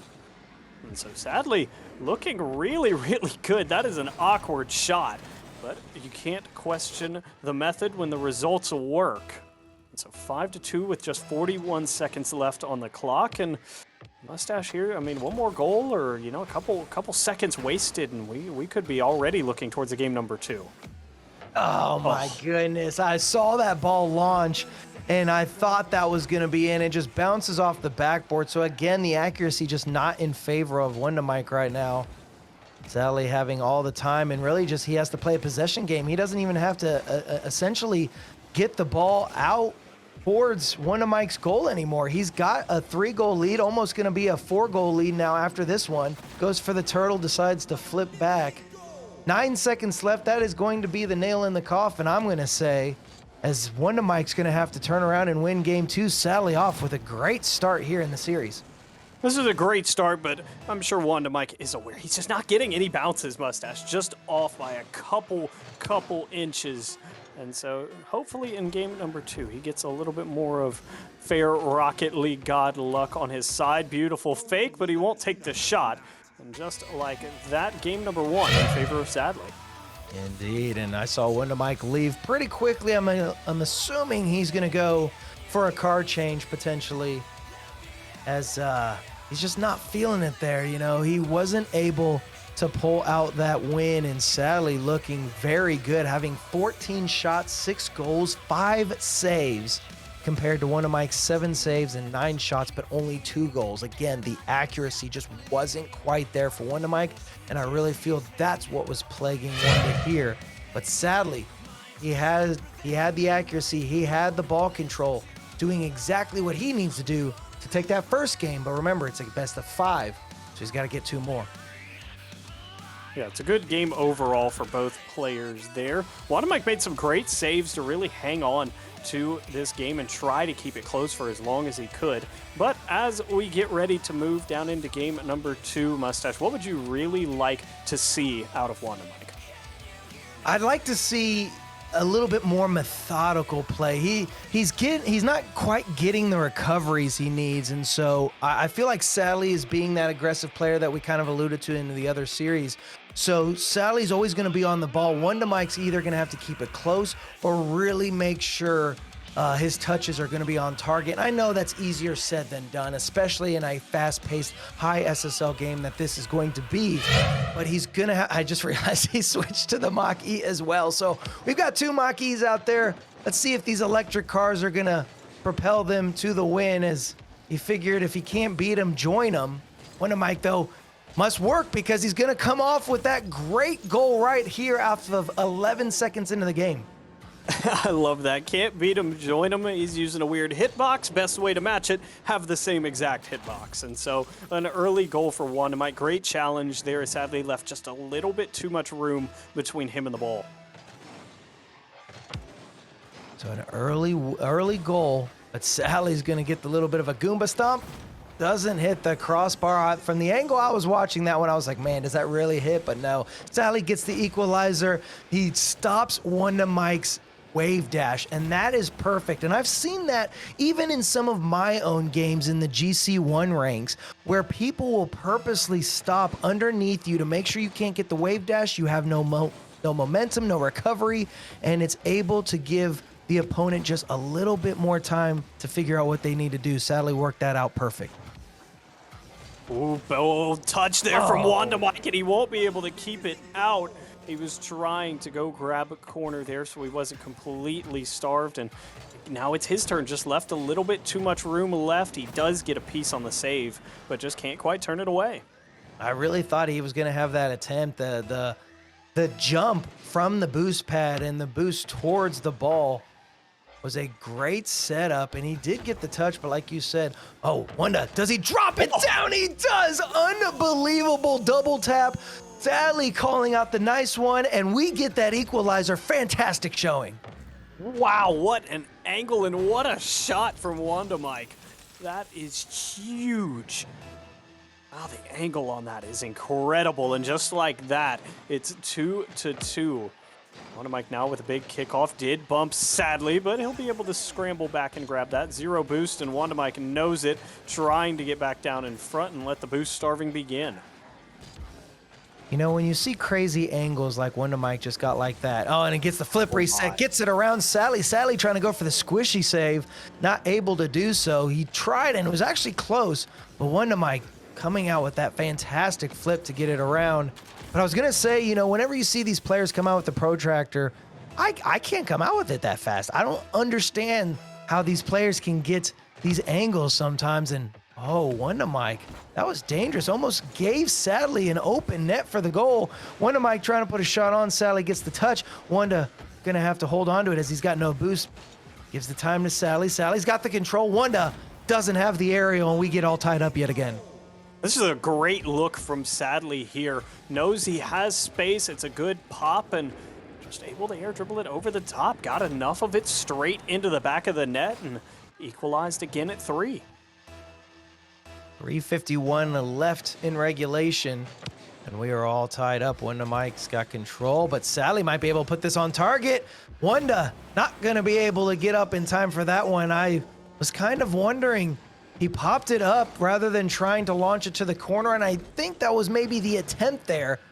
but because it went popped up, Sadly had just an open attempt at the net. And now we got the 1-goal lead in favor of Sadly. And these kickoffs are just playing more and more crucial between these two players. Ooh. What placement here. As this one catches the bottom left corner and kicks straight in. Thread the needle is Sadly trying to get back. Had almost all of that left side covered, but not where that one was. I think we've seen 2 or 3 goals in the matter of about 30 seconds. WonderMike finally able to get this kickoff away from the neutral position. He's got the control. Gets the nice half flip. Can he bump Sadly? He does actually get the touch, but Sadly able to come around and get the save. Fantastic showing from him. WonderMike's got to take it to his own backboard just to regain control. That's tough because if you're WonderMike, you think you've done enough to earn the goal, and Sadly with a fantastic save. If he wins this one, I think I've already found Remy's game changer moment. Now controlling the possession, looking for the Cookser, did not come close to getting that one, and WonderMike will have possession at mid. 79 to work with. Sadly pre-jumps the pop, and now we'll have to back off. No boost, good flick, and that's a well-earned goal. Make it 5 for WonderMike. And I'm curious if anybody's going to question, why WonderMike didn't attempt to go for a challenge on Sadly. He doesn't have to. Sadly's using boost going up to the air like that. He went from like 70 to 26, where WonderMike was sitting on the ground with 79. He knew all he had to do was get the ball around. And WonderMike again, I'm like taking notes on this kickoff for WonderMike. He will half flip, turn his car backwards, and purposely angle himself towards the boost pad so that way he's able to regain control. I've not seen this in any of the ones games I've played, but maybe in these SSL ranks, they will attempt those kickoffs to make sure they can gain as much boost control as possible right from the start. Sadly, air dribble incoming. WonderMike, what a save. He just doesn't have the recovery. But what a job by WonderMike to avoid the majority of that bump. He now has a flip here, chooses not to use it, went for the ground pinch instead. Sadly, counterattack, didn't quite get enough of it, and Wanda, again, off of his own backboard, will play it away. Didn't find the half flip. Sadly, low boost. That's an incredible pop with almost 0 there. Both these players low in the boost departments right now, and WonderMike trying to scramble and make this one work. He's going to be forced to let Sadly have it in the corner. Can't quite find the angle, and it's over the box harmlessly. You know what? I've noticed that WonderMike will constantly go for these weird half flips and try to just turn the car. The demo coming out, and great save, as that was going to be a shot attempt by Sadly. So now WonderMike just coming out with the aggressive plays. Off the double, he gets the touch, but Sadly gets the save. This one should still be a goal for WonderMike. 2-goal lead in favor of himself. The correction in midair from WonderMike right at the end there. You could see him take the 50, but he's trying to put that home. I love that correction from him, and then he's rewarded with the open net. 2-goal lead, a minute 24 left in regulation. Is it going to be enough? We know that that's a lot of time in Rocket League, especially when you're playing ones. Sadly, gonna wait for this one in the corner, gets it around WonderMike. WonderMike's gonna have to regain quickly. He doesn't have the boost. Sadly gonna try and get the angle. He does, and we're back within 1. It's a great beat in that orange corner there. A lot of people don't like challenging in the corners, but WonderMike felt he could pinch it mid, and instead, Sadly, just pops it over him, does a great job to scramble down, and that's a fantastic shot. 64 miles an hour into the back of the net. Oh, kickoff in favor of Sadly, and gets the tying goal. A minute 7 left on the clock, and just like that, you think you've got the game in a favorable position, and a kickoff goes awry.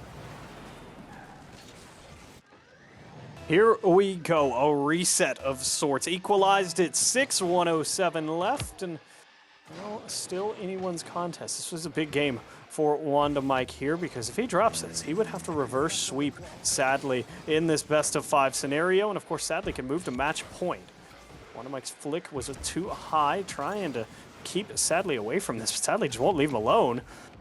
Good possession grab, and this one straight back around and back in front. Sadly, played it in the direction of Wondermike. Great catch, but the 50 will be a neutral one, and some good defense from Sadly. And Sally's recoveries are definitely on point. He is able to regain himself when he needs to, because there's been a few times where I thought Wondermike might be able to get to the ball and make the play. Sadly, you see Wondermike get under Sally to make sure he's able to stop him from regaining. But what a shot by Sally just off the challenge. 17 seconds left, and Sally takes the lead. Wow, a bold turn, just leaving Wondermike no space to work with, and the turn yields results. So we'll see if that one goal is enough to propel Sadly to this game number. Oh, wow, what a fake kickoff here. He got him to bite Wondermike. Now it's a race for the corner. Doesn't even need corner, goes for this shot. It's originally turned away and then put in. I was so worried that wasn't going to go in for Wondermike. You know, when he makes that attempt, Sally, again, with these recoveries, he's able to get control of his car every single time you think he's in an awkward position. But Wondermike able to use what little boost he had to get the jump needed, and we're all tied up. So again, you think the game is a guaranteed win, and right there, 4 seconds, 3, Wondermike puts it in. That is the smallest amount of time that you can score what's left on the clock if the ball touches the ground. 3 seconds. It's still a potential for Sally to tie it up. You have to think Wondermike fakes this kickoff here, but instead he will go, wins the kickoff, and that's all she wrote in game number 2. Equalized is where we find ourselves after 2, and that's a big win for Wondermike there. Escapes with the late win. Unbelievable showing. I mean, again, you think when you see Sally take that gold there towards the end, you're like, oh my gosh, 9 seconds, what's gonna happen? And then we're able to see Wondermike just be resilient and able to put the shot in. Both players, I mean, this is why we're so excited for this matchup. It's so even. 8 goals to Sadly 7. We've got 4 saves from Wonder, 6 from Sadly. It's 11 shots from Sadly, 14 from Wondermike. I mean, it is just neck and neck between these two opponents, and you see it out there on the pitch. They're doing everything they can to get it past the other, and it's just always going to go down to those final seconds to see who's going to win that particular game. 11 total saves from both players across games number 1 and 2, Mustache. Before we go any deeper into the series, first, I want to acknowledge your outfit change. I know you did it last time, and you were worried chat didn't notice, but wanted to point it out this time. We're rocking the bow ties here. You can see me adjusting mine. Gotta love the bow tie look. We're all dressed up for this event. It's been so much fun, and we're at least guaranteed a game number 4 now. We wanted to put on a show. I know these players are putting on a show out there on the pitch. And boy, what a show it is. Game number 3, the series is tied up. And Wondermike off the kickoff. Is he going to be able to regain control? Again, sadly, I don't even know where his boost management is just on point, because Wondermike should be the first one to touch that ball, but you see Sadly come in with a fantastic challenge and then able to come off the wall and put it in the back of the net 9 seconds into the game. Yeah, again, tip your cap to Sadly's boost management. It's really what's keeping him in this series, and it certainly has to be frustrating to Wondermike, because every time Sadly's supposed to be on 0, he's just not. And there, Wondermike was patiently waiting for the ball to pop in front of him, and Sadly just turns with 11 and knocks it away. Double incoming. Wondermike got it, just can't find the angle, but he will get the corner boost starve here. And I believe, Sadly is sitting at 51. Wondermike trying to put that in, and he does put it low enough. Sally gets the touch, but it just bounces towards the ground. I'm kind of watching from Sally's point of view now, and Sally just a little bit too high on that backboard, so when he came off the backboard, he was above the ball and just basically keeps it pinched to the ground. Unfortunate for Sally, good for Wonder, but that's not good, as that kickoff is not going to be what you want if you're a Wondermike fan, and Sadly regains the lead. It was a great shot from Wanda Mike to turn around and have a little hiccup on the kickoff there. So an unfortunate break for him. He'll trail by 1 again, but plenty of time left in this one. It's just 2-1, and we've only played 30 seconds here. Sadly went for boost. Wanda Mike ground pinch attempt-ish, didn't quite go. Now he'll be forced to turn it mid. Great turn there. Sadly being chased. You can see Wanda Mike on his screen. Went for the pinch. Didn't quite find it. And that is going to be a huge third goal. These shots by Sally, he cannot miss right now. 19 off of the wall. Uses every ounce of boost. And just under the crossbar, it falls in. Sadly is being relentless out here on the pitch and really making the pro Wanda Mike have to work for it. Work for it and grind for it here. Wanda Mike wanted to take it backwards and grab mid.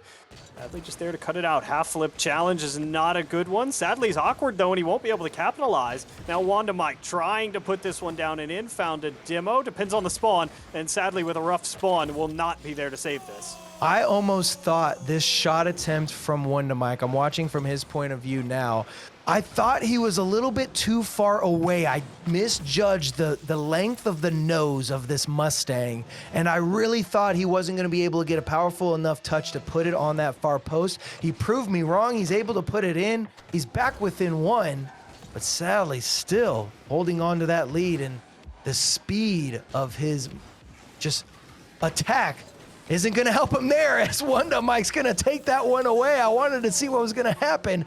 Wanda Mike, great steal. Right out from under him is where that one goes, and the wave dash just to make sure it ends up in the back of the net. 3-3, 3:36 left. In this last swing game of the series here, we're effectively into a best of 3, with each player having won in our best of 5 so far. The big pop up in front, and Wanda Mike doesn't want to take any chances. Reconnects to the ceiling, and he's off on his merry way. And now it's Sadly looking for the flip reset. He did get it, fake under, but it won't go. I don't know if Wanda Mike got a piece of it, but he just got a massive piece of Sadly. And Wanda Mike won't be able to beat Sadly to it. That's unfortunate, as that ball was rolling. Neither of them had boost. The flick, what a musty to come around. Unbelievable showing. Wanda Mike throwing up the nice shot. You know when these players actually draw it out, they know that, hey, I got to give you kudos. That was a great shot. Yeah, that was a fantastic shot. So much speed behind that as well. And the placement of such a high-level mechanic. Always impressive here. Sadly, immediately turned off kickoff. Even though he's low boost, he'll be boost-starved in the corner. Wanda Mike back in front. Will have it played all the way back to his own corner. A big pickup there for Sadly. Popped over to the backboard. Wanda Mike gonna have to wait on Sadly's touch, and he'll be back into the blue box. Now a long pop incoming. Wanda Mike reset over. You're just gonna use it to wave dash and catch and dribble.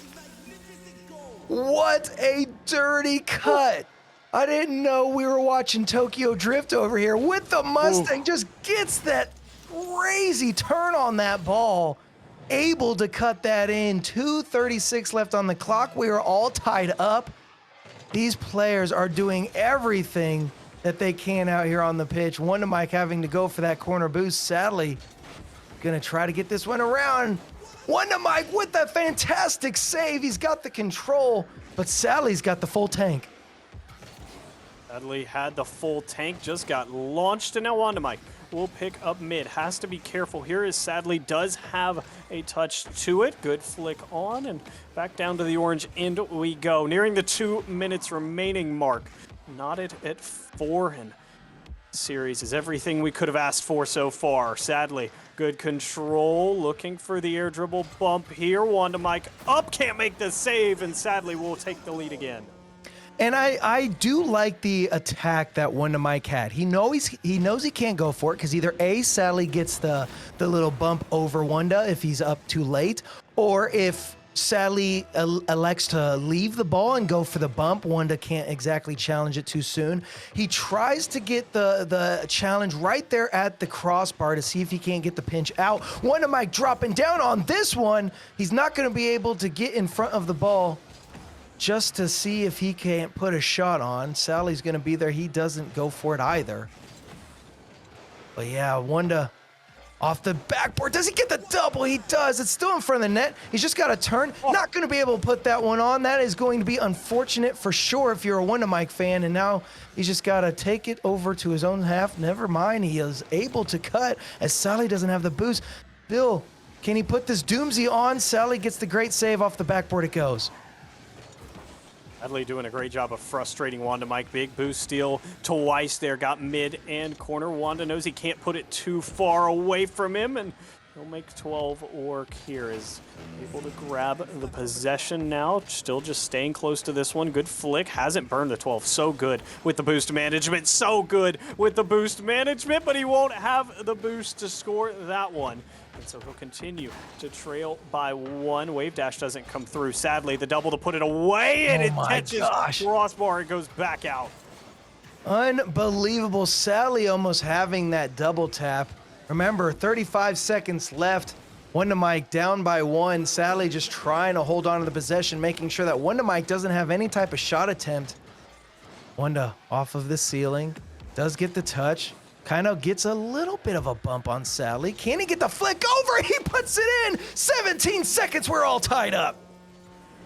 This is an incredible shot. It just barely gets out of the reach of Sadly. He can't turn it away.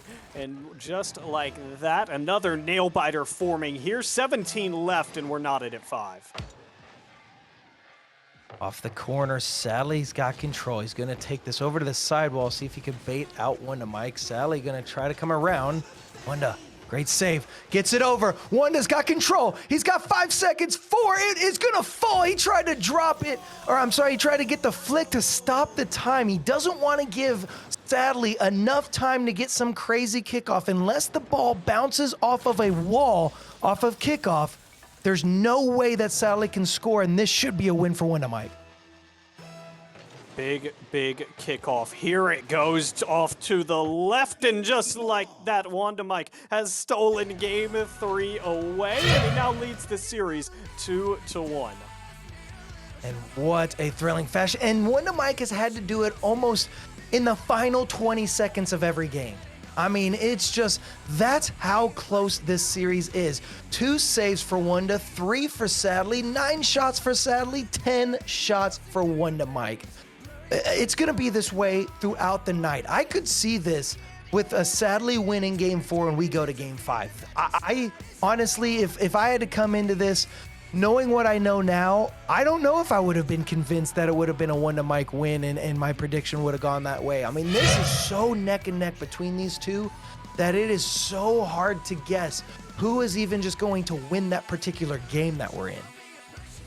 Everything we could have asked for. And as we move to game number 4, I mean, both these players are playing so well. It's come down to 1 or 2 decisive moments. I mean, we've seen some incredible musty flicks. We've seen some insane recoveries, and mechanics are flying. The game knowledge is elite. So as we head back down to Champions Field, it's game number 4. Match point for Wanda Mike, while Sadly is looking to give us the content we really want and force game number 5. Yeah, I'm going to flip through my script here and see. I didn't get sent that page. Did you get sent the last page? I didn't get it. I don't know if we're going to a game 5, ladies and gentlemen, but Sally's going to try and do it. Let's see what can happen. Game number 4 on the docket now.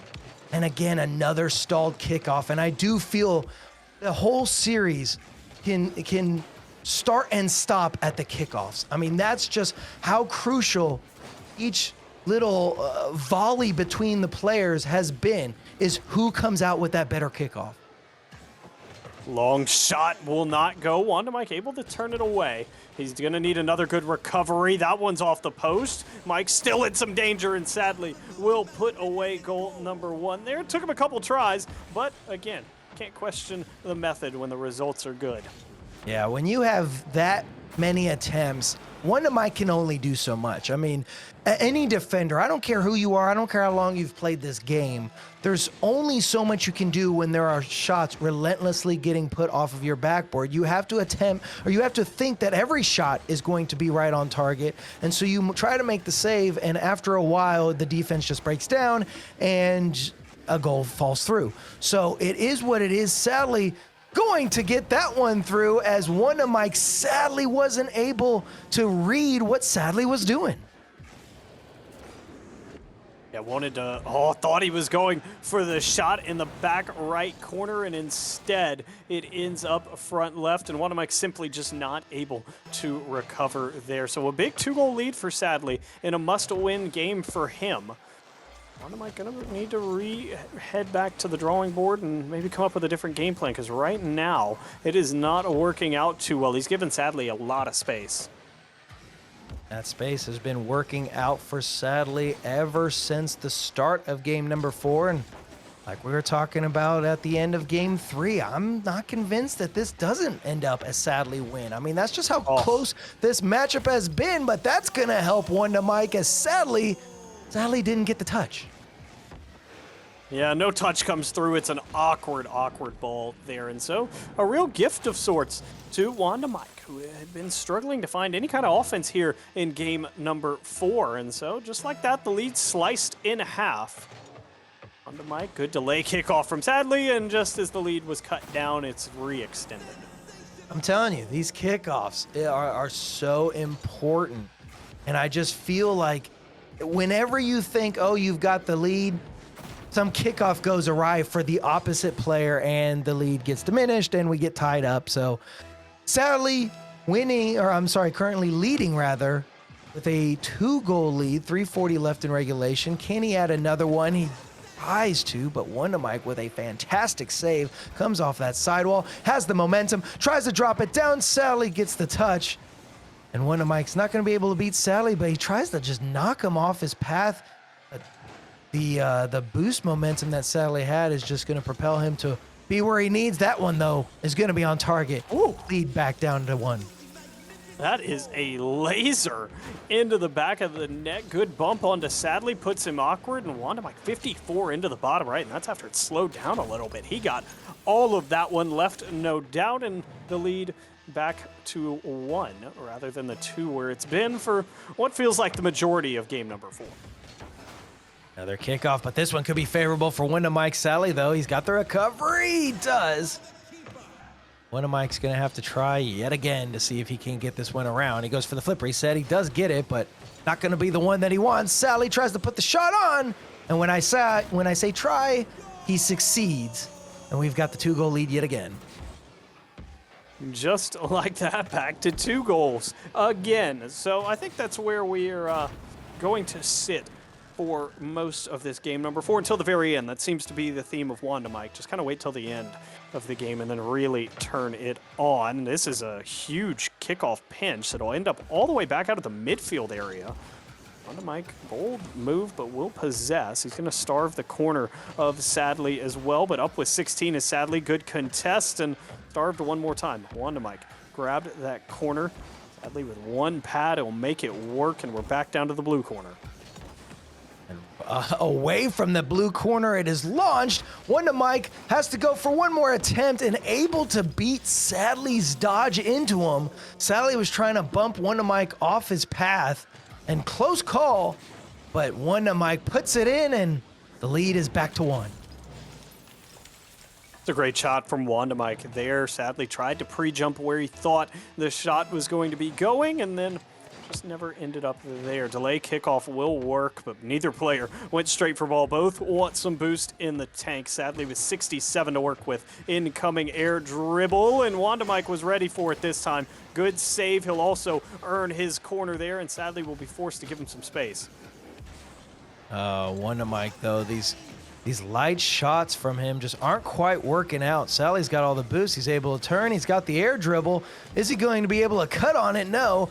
Wonder Mike able to gain the corner, comes off the ceiling, tries to go for a flip reset, drops it down. He didn't get the flip reset. Sadly with a fantastic save, though. It was a good attempt. He was able to get the angle needed. Sadly in the air. Going to try and get this one around, and an easy save for Wonder Mike as well.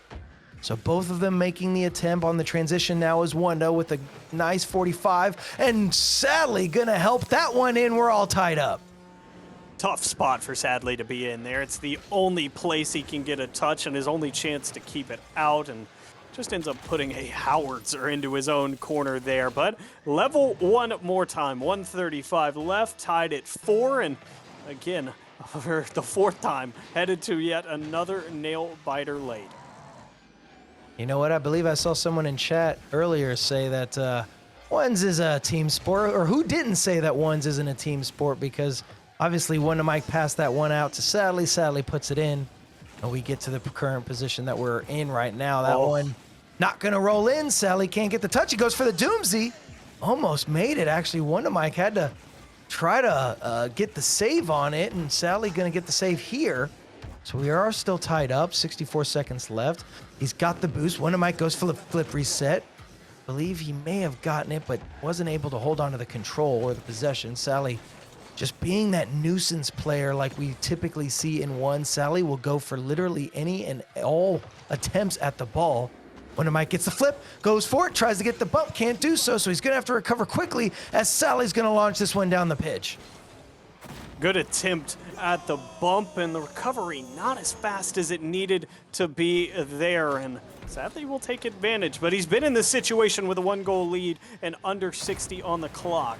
Can he hang on this time? Does he flip the script and send us to a game 5? 37 seconds left. What did we say? Wonder Mike always in the final 20, able to do crazy and clutch things. That's one way to start. 33 seconds left. We're all tied up. 33 seconds left and equalized again. I love how close these contests have been. Back and forth all over the place. And now we have to find a game 4 winner. This is the business end of game number 4. Wonder Mike off the sidewall. 29 seconds left, ladies and gentlemen. 5-5. Goes for the musty. It doesn't matter. It doesn't connect because it falls right in. 24 seconds left. A goal by Wonder Mike puts him in the lead. And remember, this is series match point for Wonder Mike. 6-5, 24 seconds left. We need a good kickoff out of Sadly to head to a game 5, or even the potential of an overtime here to force a game 5. Wonder Mike didn't go for kickoff, and Sadly will have to scramble back to his own corner. Fake in the corner, fake yet again. Wonder Mike thought about the half flip challenge, but instead will elect to let Sadly play it out, and maybe that's a mistake because with 10 seconds left, we're tied. Unbelievable showing from Sadly. Wonder Mike just didn't get the hit needed. He wanted that one to go all the way to the side. Instead, it falls center for Sadly. And Sadly will not miss those. 6-6, all tied up. 10 seconds left. Sadly gonna launch this one over. Didn't expect Wonder Mike to fake a kickoff yet again. Wonder off the sidewall. No. Sadly nowhere to be found. 3 seconds left. Wonder puts it in. Oh my goodness, Wonder Mike. It was such a bold challenge from Sadly, and Wonder Mike made sure he even got back down to the ground for this one just to make sure that he has the tap into the net. So close. Now with 2 seconds left, Sadly has to pop this up. Wonder Mike will challenge, and it's straight into the ground. It's done in 4. Wonder Mike drops game 1 mustache and then immediately wins 3 straight. Unbelievable showing between the two of them. Wonder Mike, in 3 games in a row, gets the clutch goal within the final 20 seconds, maybe even the final 15 seconds. I myself may have to go back through all the games to figure out when those clutch goals happened, but regardless, it happened, and Wonder Mike comes out with the series win. Sadly, just making these games close, each one only decided by a single goal, and they pretty much always were neck and neck in saves and shots. Unbelievable showing by these two, but Wonder Mike, GG's on the win. GG's on the win, but Mustache, it was so much closer than we thought it was going to be. Sadly put up an incredible fight. Oh, indeed. And I'm looking over the entire game. 18 goals to 22, or I'm sorry, it just got added. It was 23 goals for Wonder Mike. I mean, just unbelievable showing from them. The amount of saves, the amount of shots on target. I mean, this was a high offense, but even just as much defense as well. So a good showing from the two of them. I mean, unbelievable. I'm speechless. So many crazy attempts, and then you see Wonder Mike win at the end. I mean, if that's not one's in a nutshell. When somebody wins in the final seconds, I don't know what is. Yeah, that is the epitome of ones right there, and to the point. You might be down, but you are never out. And so you've heard our thoughts, and it's time we turn it over to Top Gun to hear what she thought of our main event. Oh man, you guys, I was literally like on the edge of my seat throughout the whole entire time. Man, they were such good games. Broadcast team got the dub there in the prediction. I think both Mike and Sadly had wonderful games. It was a wonderful series. Didn't one of Mike literally won each game by like 1 goal in the final like 10 seconds, man, which is insane. Pressure's built up at that point. It's a tied game, and instead of sending it into OT, gets the dub in the final like 10 seconds, as I said. Well played to both Sadly and Wanda Mike. Fantastic series. We've had a lot of fantastic series tonight, actually, and I'm so happy for all the contestants involved tonight. As I said, they've been all fantastic, all wonderful. We do have one more $50 Amazon gift card to give away, though. If you predicted Wanda Mike to win this series, then you have a chance to win this $50 Amazon gift card for this series, along with the other series that had happened. So let's go ahead and see who won the prize.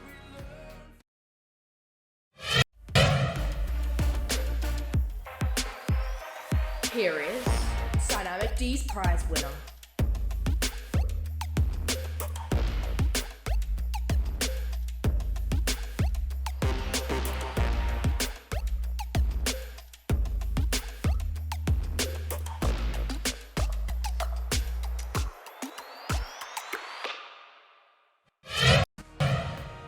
Yo, wait, what? That's my dad. That's Papa Gun. That's Papa Gun right there. Are you kidding me? Oh my gosh, Papa Gun getting the $50 Amazon gift card. Where is he at? That's actually crazy. That is my actual dad, by the way. It's not an imposter. I That literally is my thought dad. I thought somebody was like trolling. I was like, who comes in with Top Gun 3? No, that is my actual dad. So congratulations to Papa Gun on getting the $50 Amazon gift card. I promise I had nothing to do with it. I don't get anything from that. So not on me whatsoever. I'm just saying my birthday's coming up soon. I've got some ideas. I'm just saying it's on the 29th. So that's all I've got to say. My birthday's on the 29th. $50 Amazon gift card. I mean, all I'm saying, he said all I do is win in the chat. Papa Gun. Congratulations. Exclamation point claim to claim your prize. I just think that, I don't know what else to say. That's so funny. I love that. That's incredible. I love the support too as well. Your parents in chat, a well-deserved win. It's completely random. Right. So I'm getting a good kick out of that as well. You know what's funny? I'm going to go into story time a little bit. So LA, we're watching the Winter Major. If you guys were there, I would have loved to have met you. I'll try to be at Worlds. I know all three of us are going to try and be at Worlds. I think Top Gun's going to try and make it to London. But my favorite thing with always going to the events is actually meeting the parents of the players, because they're so supportive of it. And, you know, me being my age, we were always told, go outside, you know, don't play video games, it'll never amount to anything. It's completely changed now, and to see the parents in this day and age supporting anybody, whether it's a content creator, whether it's a pro player, whether you're doing whatever it is in esports in general, it's always remarkable to see that. So I love seeing the parents. So to see Papa Gun win that, a big GG's to you. And yeah, whether you spend it on her or not, you know, spend it wisely. Oh, I just think, I mean, man, that's so funny. The moment I saw that, my face, I was like, why? Of course, it's my dad. Oh my goodness. Oh my gosh. Well, congratulations once again to winning the $50 Amazon gift card. No idea what you're gonna do with that birthday, but you know, do your thing. Do your thing. We do have a little bit more tonight, though. Not any more games. That was the main event. However, we do have the Series of the Night Award, which will be announced soon enough. So make sure you guys stick around for that as well. Essentially, the Series of the Night, whoever wins that ends up getting a little bit of a bonus. So, and that is decided by our producer, not by us, not by chat. But we want the chat to. You might be able to sway the producer in chat. Who do you think deserves the Series of the Night? Obviously, we saw some thrilling matchups tonight, Volts. It's tough for me. I'm really glad I'm not the one in this position here, because I'm sitting here thinking, I'm like, oh man, like, who do you give it to? Every series was so tightly contested. Again, you had the mystery opponent for Kia there. The build-up there was fantastically done by the URLC. The series went great. Spyro and Night Sky there go to 3 games. I mean, it was an entertaining series. Again, as I expected, the most mechanical series out of everything. And then, of course, the main event sadly went blow for blow with Wanda Mike there, trading punches back and forth, and, you know, just couldn't quite close the deal in games 2, 3, and 4. So, man, that just puts everything in a tough spot. If I had to pick one, Top Gun, I think it would be Spyro versus Night Sky. Really, I actually think Wanda Mike versus Sadly, and I think that because the thing is, like, I know all the games were fantastic, all the series tonight were wonderful. Kia and Nikki, the mystery opponent, was fantastic reveal there. All very exhilarating matches. He said I forgot his name. I'm sorry. I almost said Spyro on accident because there were 2 people with S's. Okay, I apologize. I'm sorry. Listen, don't be too hard on me. But yeah, I think that was the best match of the night, because all the goals, it was all like one goal, and every single one of them was scored at the very end of the game, keeping it from going into an OT. And I just think, like, it was constant, like, edge of your seat. They were fantastic shots, fantastic plays, just overall really, really great series. Mustache, which one would you go for? So I was just thinking about that. So you're right. Every single series was a fantastic showing. I feel like the hype around the mystery opponent, Nikki coming in, being that mystery opponent, she wins it in a sweep. Then we've got Spyro and Night Sky. Night Sky doing everything he needs to. Spyro coming out with some fantastic mechanical plays. And then you got this last one, Sally and Wanda Mike, like everybody has been talking about. 3 games where it's down to the final seconds for the game-winning goal. Sally doing everything he needed to, basically holding on to the lead for a good majority of the different matches, but then Wanda Mike stealing it away. I would have to lean towards the final series just because of that, and just because each game went down to those like final goals that Wanda Mike stole away. But man, at first it was gonna be like the Nikki Kia matchup, just because the mystery opponent comes in and then she just, kind of runs away with it, even though Kia did put on a good showing. Again, the series scoreline doesn't quite equate how the game played out. So if you missed it, make sure you guys follow the YouTube of URLC so you can watch all of these over again. If you missed any of these series, you can, I'm sure, watch the VOD here on Twitch, or within a week or so, you will find all the series broken out on YouTube. So make sure you follow that. But yeah, I would have to lean towards the final series just because it's the main event, and what a main event it was. Indeed. We do also do URLC every month. We do have season 1 underway, so this is an event that happens every single month, and we do have URLC coming up next month as well, which has some amazing, exciting names on the card with our prelims, our champ division, GC division, as well as our XL division.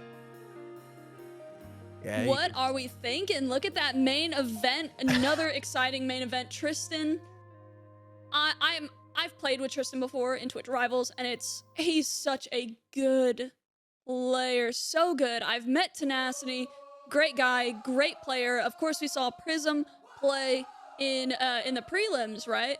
And of course, what a showing that was. We got Hey I'm Hungry. Like we've got a few faces that we've seen before.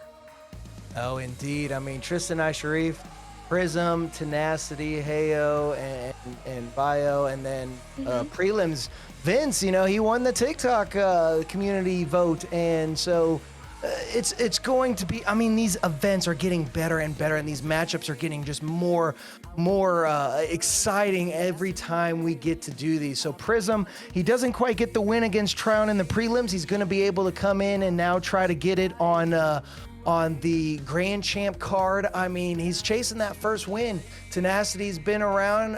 Hey I'm Hungry's been here as well. I mean, so many people have already done a few events for URLC, and now we get to see them yet again. It's going to be so much fun, guys. Make sure you're following all the different socials so you can find out when and where, and maybe you can, hype them up in the Discord or do whatever you can. You just want to be able and make sure you're following any and all URLC socials so you don't miss any of this event, Volts. It's going to be so much fun.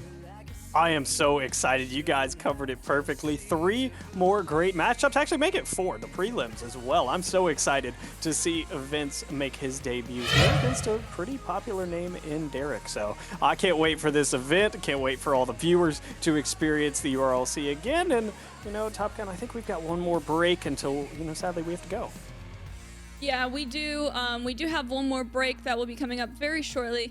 I'm excited to see the event during URLC. I'm excited to see how those matches pan out because, as I said, I know a lot of these players. I've played with a lot of these players, and like Derek and Vince and Tristan, and and we've watched a lot of these players play. So we already know a little bit about them, and it is going to be a very exciting event indeed. We do have Series of the Night coming up here soon, and our final thank yous coming up after this break.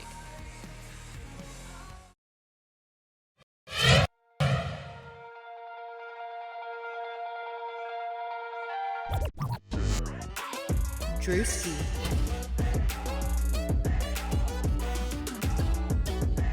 Mittens. Kia. Spyro. Granny. Derek. Blue Screw. Tenacity. As Fuel.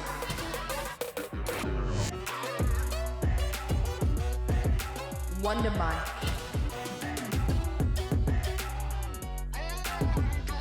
This is the URLC.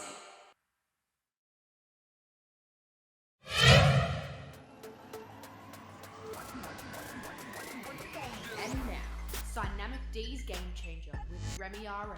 Sadly played his heart out in these games, and it was absolutely incredible. Every single game was so close, and Wanda Mike just kept scoring with less than 30 seconds left. Now this game is game 5, but they all were very similar with just these 0-second goals that Wanda Mike had to take himself through the victory after Sadly secured game 1. I think that Sadly played an incredible series, and if things would have gone a little bit differently, it was a win for Sadly. Wanda Mike just could barely keep up with the strategy, but he ended up getting this goal off of Sadly when he thought he had time to contest to the wall. And that was Dynamic D's Game Changer. What a series and what a game changer.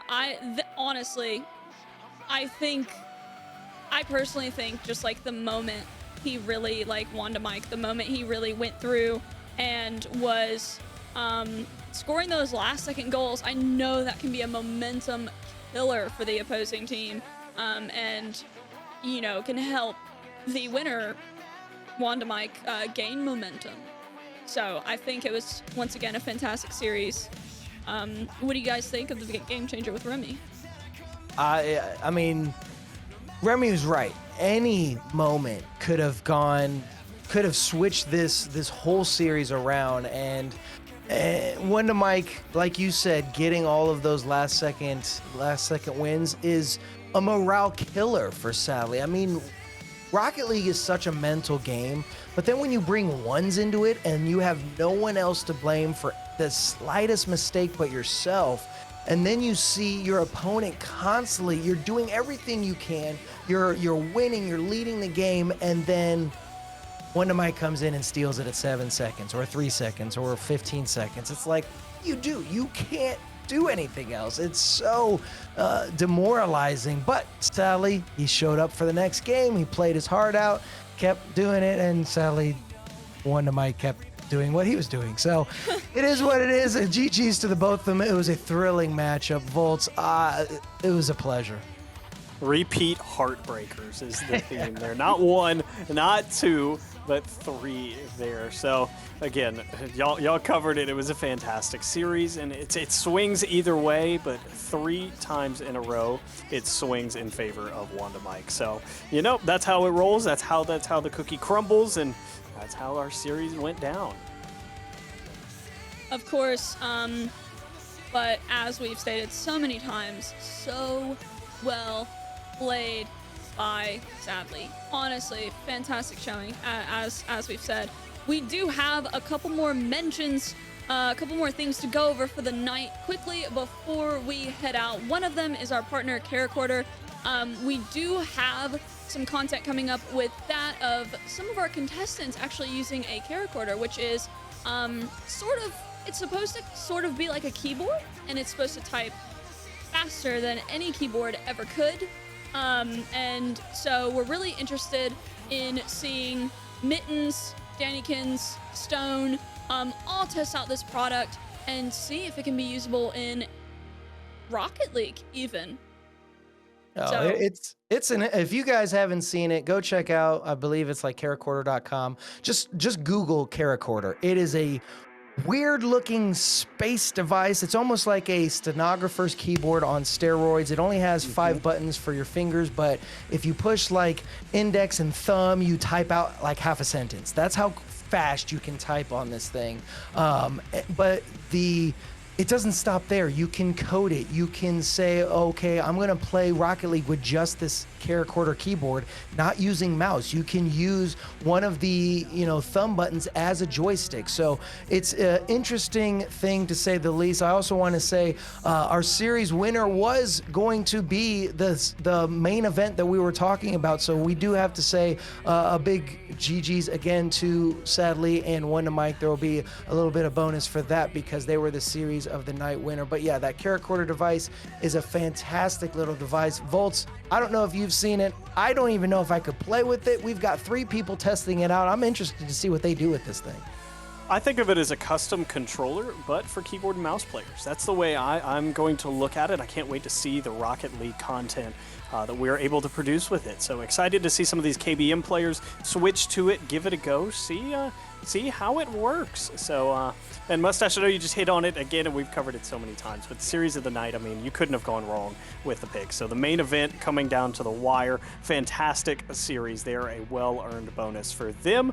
And Top Gun, unfortunately, this is my least favorite time being on the broadcast, where we kind of have to, wrap it up and disappear for a month.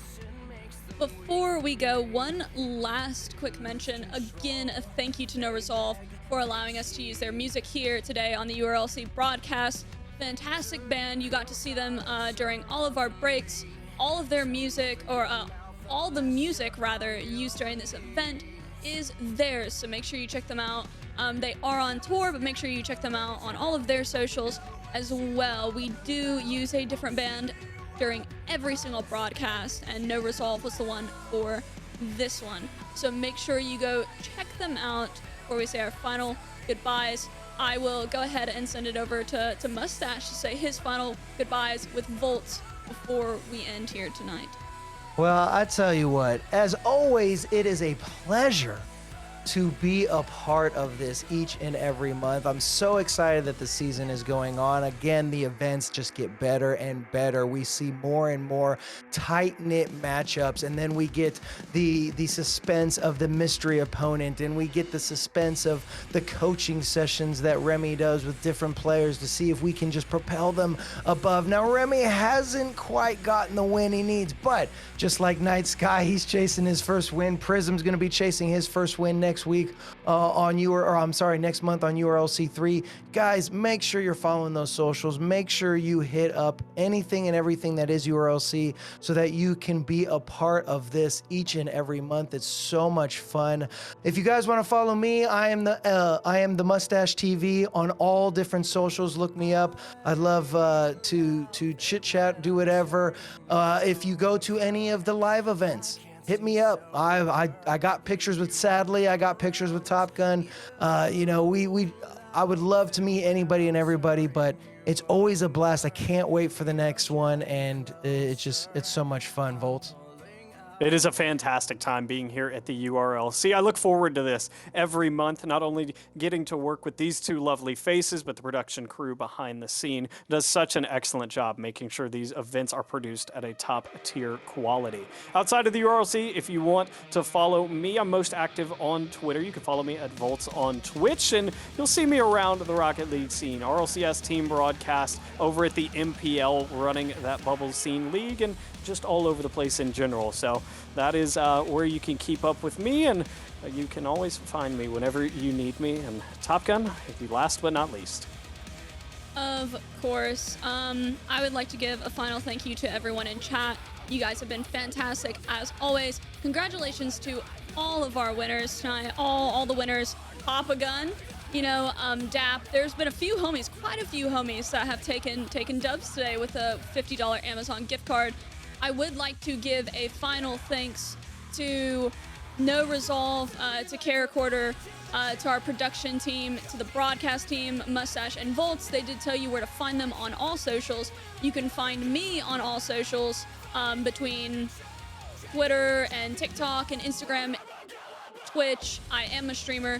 You can find me at It's Top Gun 7 or Top Gun 7, Top Gun 7 being Twitch for me. But yeah, you can find me on all socials. I'm everywhere. I'm all over the place. I stream almost every single night. So there's that, as well as, once again, final thank you to everyone involved tonight. It's been a fantastic show, as always. So blessed and grateful. As Mustache said, I do go to LANs. I plan to go to TwitchCon, but you can probably find me in London trying to make that one work. You'll find me in Dallas. You'll find me in California for TwitchCon. All of those events, feel free to walk up to me or to DM me and talk to me. I have no issues. I love meeting everyone that I've gotten to know on Twitch. It's a fantastic time, and I'll see you guys for URLC 3 next month. Thank you.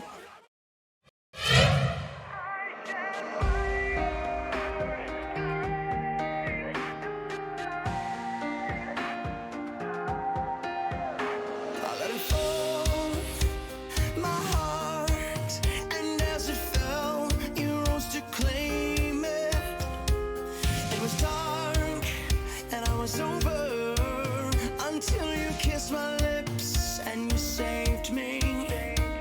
My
fire to the rain.